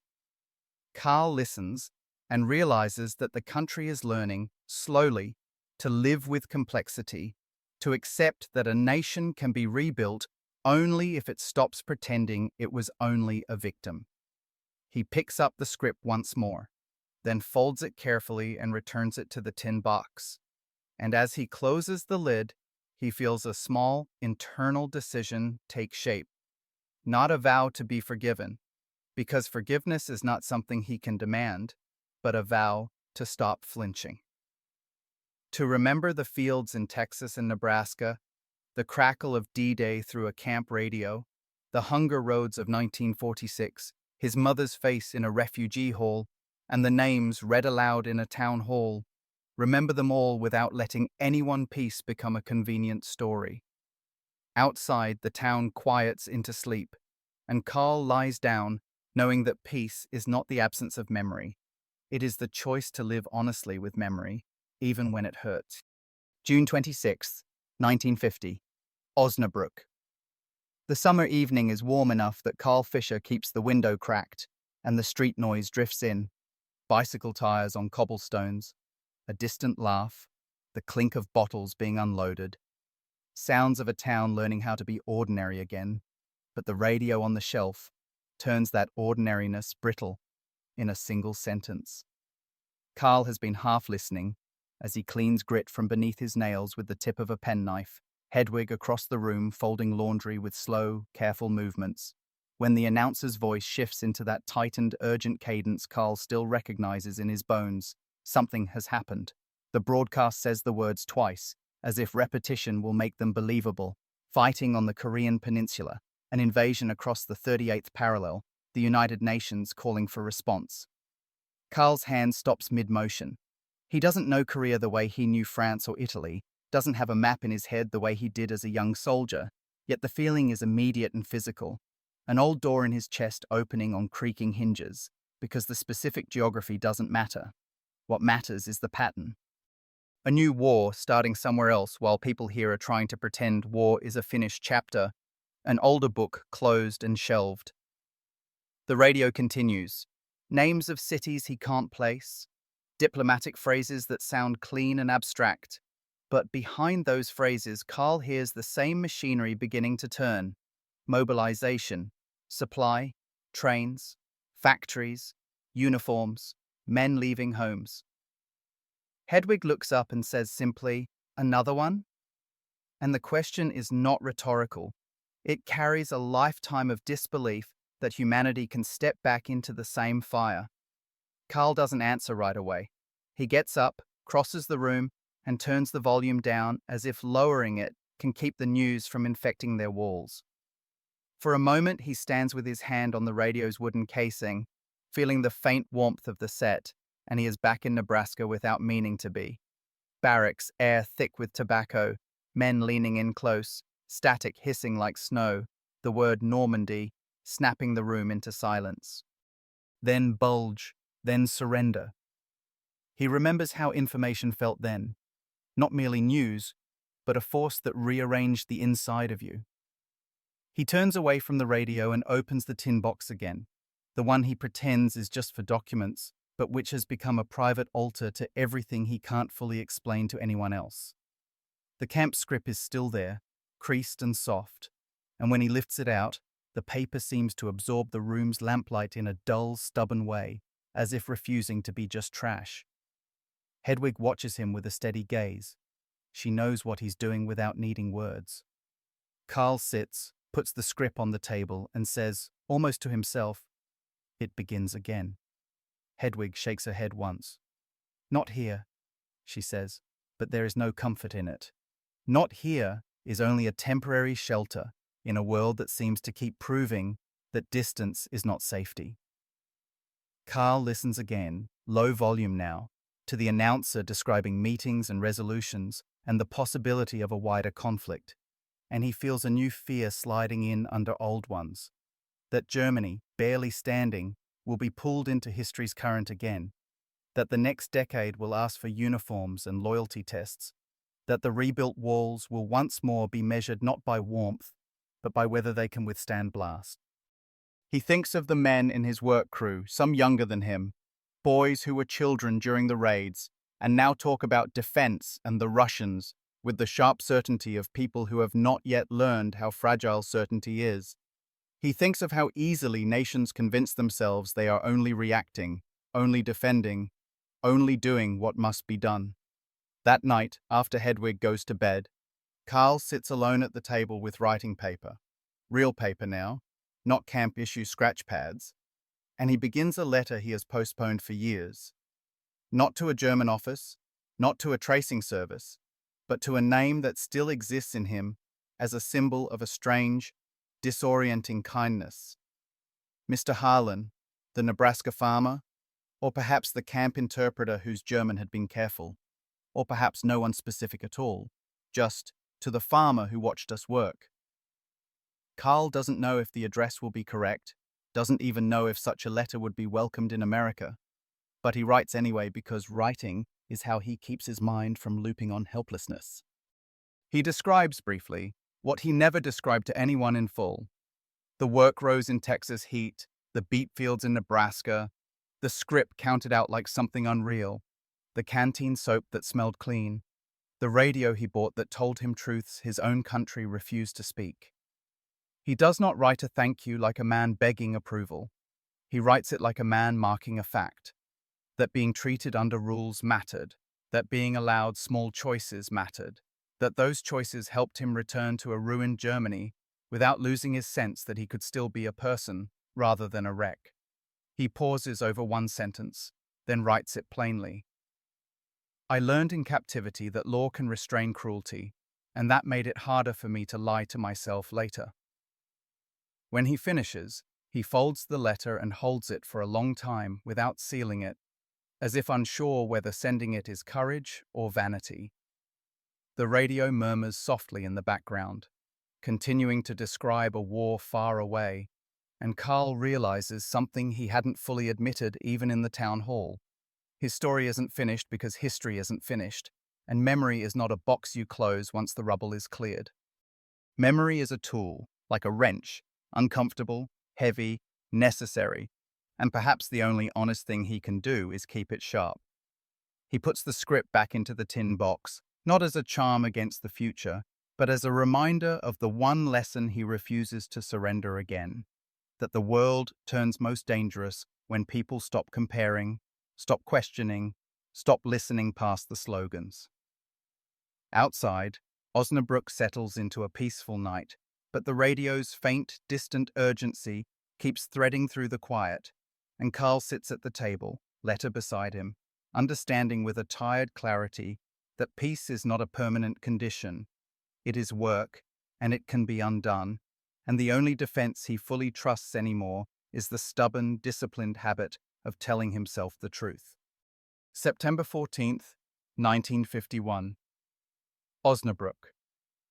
The morning is crisp and bright, The kind of late summer day that makes rebuilt brick look almost new.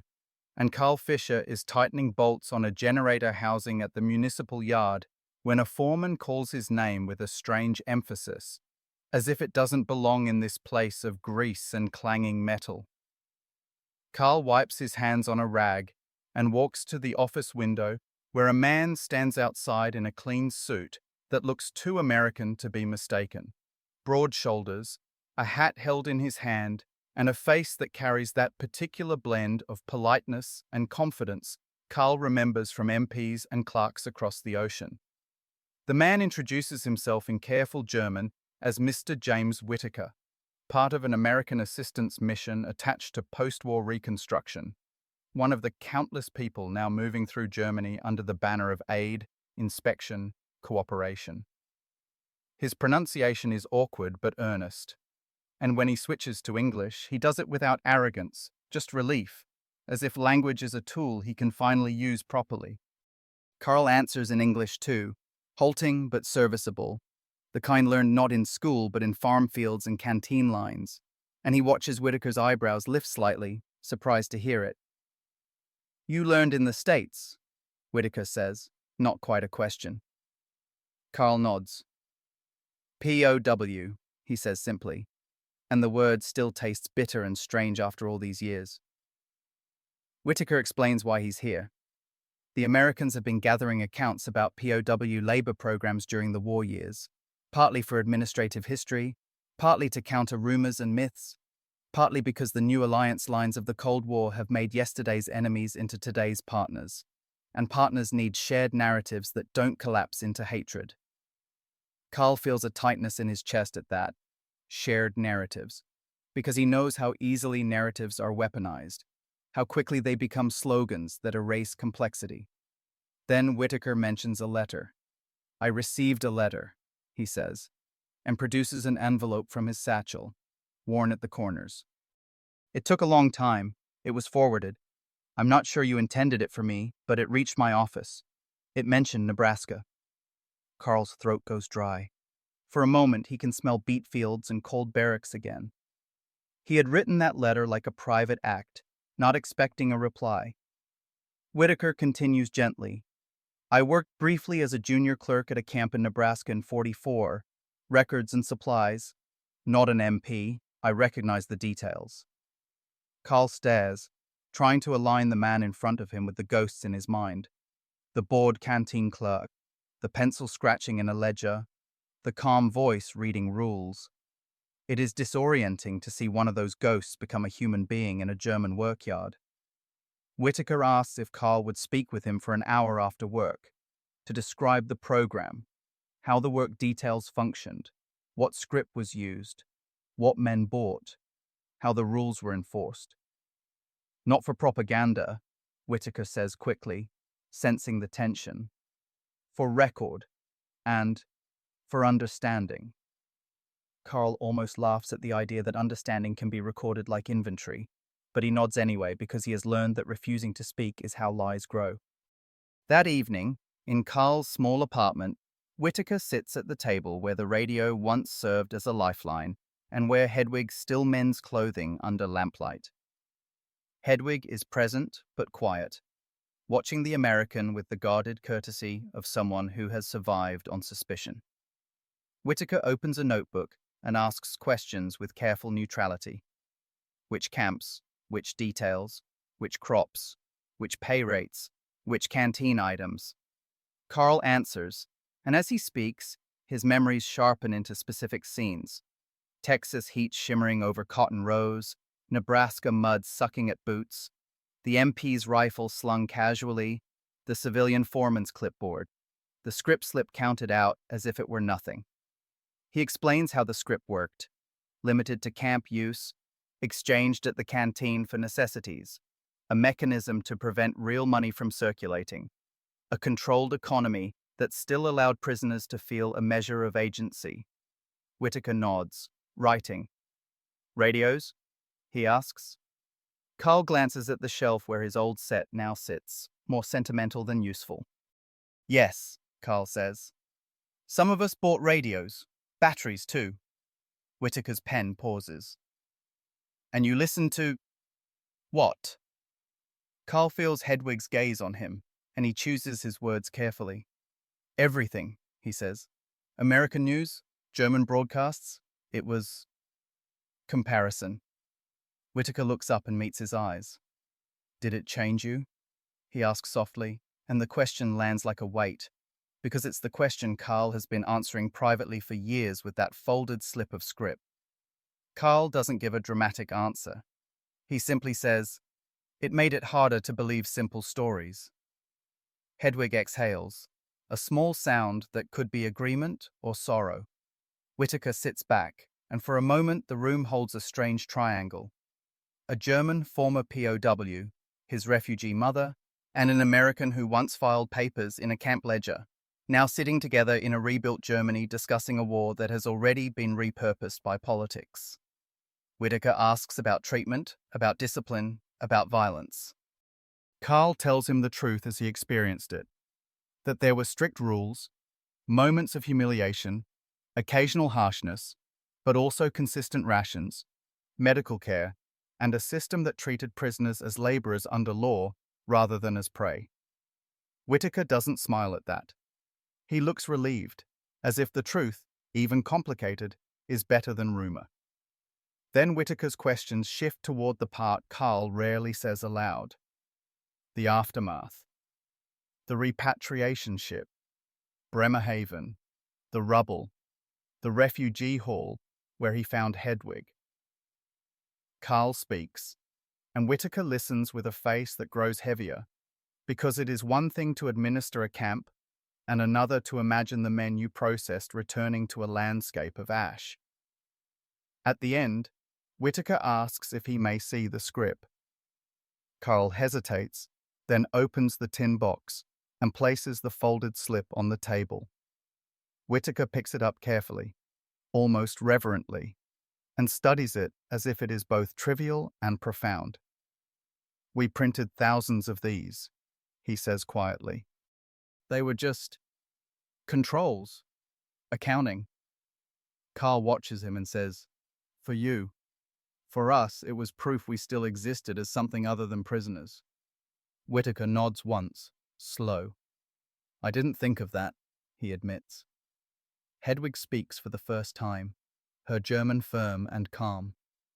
"It brought him back," she says, and Whitaker looks at her with an expression that is part apology, part gratitude, because he understands what she means, even if he doesn't fully deserve to. When Whitaker leaves later, Carl walks him to the door, and the American turns and offers his hand. Carl takes it. The handshake is brief, restrained, not sentimental, but it contains a quiet acknowledgement that history is not only battles and treaties, it is the small mechanisms, paper tokens, radio batteries, farm work under guard, that shaped human lives in ways no one recorded at the time. After the door closes, Carl sits again at the table and listens to the room's silence. The visit has unsettled him, not because it reopened wounds, but because it confirmed that his memories are not private anymore. They are part of a larger story now being told for new reasons.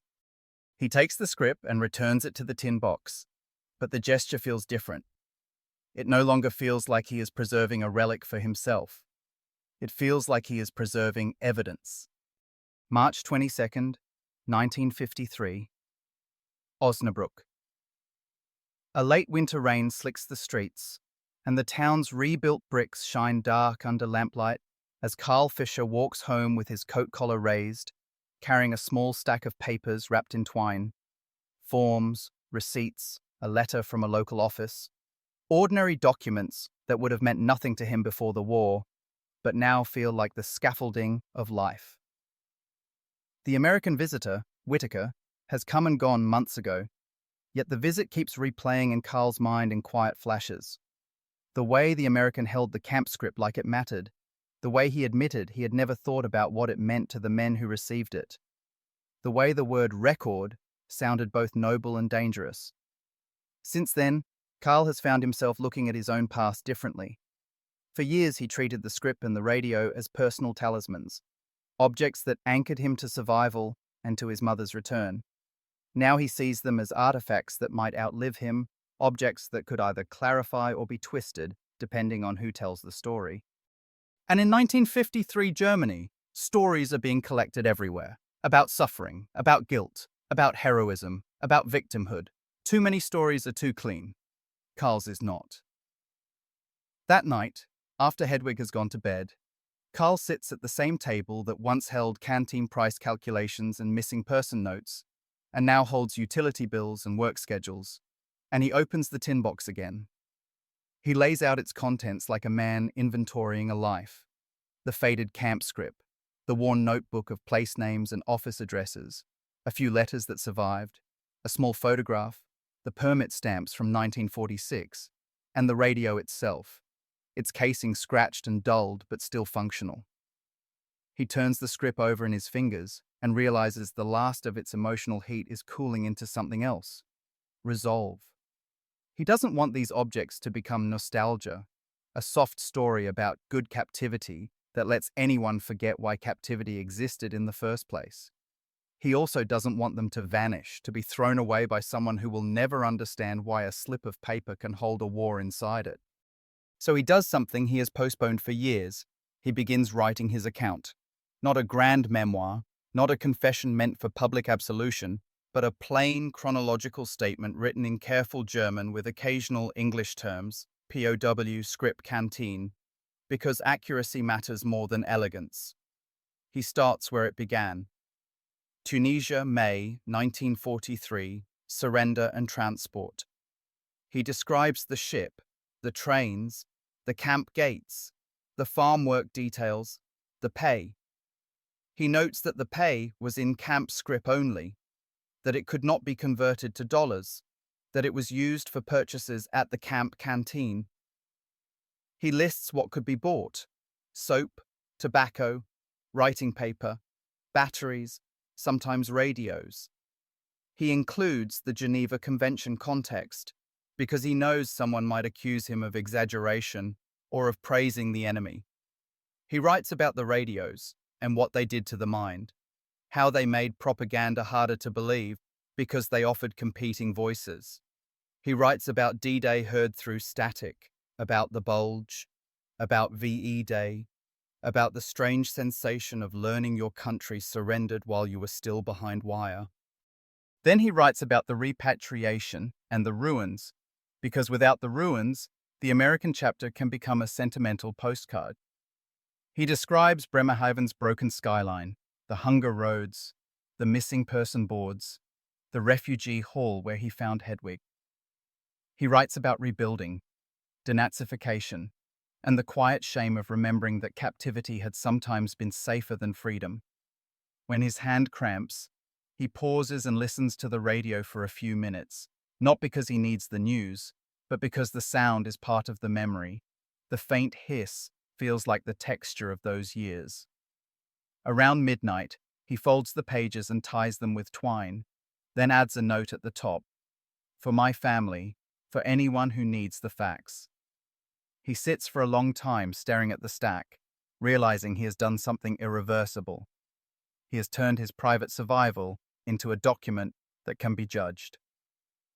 The next week, Carl brings a copy to the local archive office that has begun collecting wartime accounts. Not for public display, the clerk assures him, but for preservation. The clerk, a young man too young to have fought, takes the packet with a respectful seriousness that surprises Carl. "Many people want to forget," the clerk says quietly. "Some want to remember only what suits them." Carl nods, because that is exactly why he is doing this.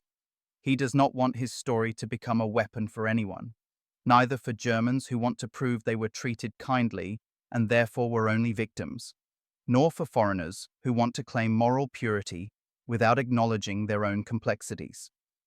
He wants the record to show what happened, in its uncomfortable shape, that the US POW system used rules and labor and controlled pay, that some Germans experienced humane treatment and even a measure of agency, that this did not erase the crimes of the regime they served, that survival can coexist with guilt, that the same slip of paper that bought soap could also buy the ability to hear the truth.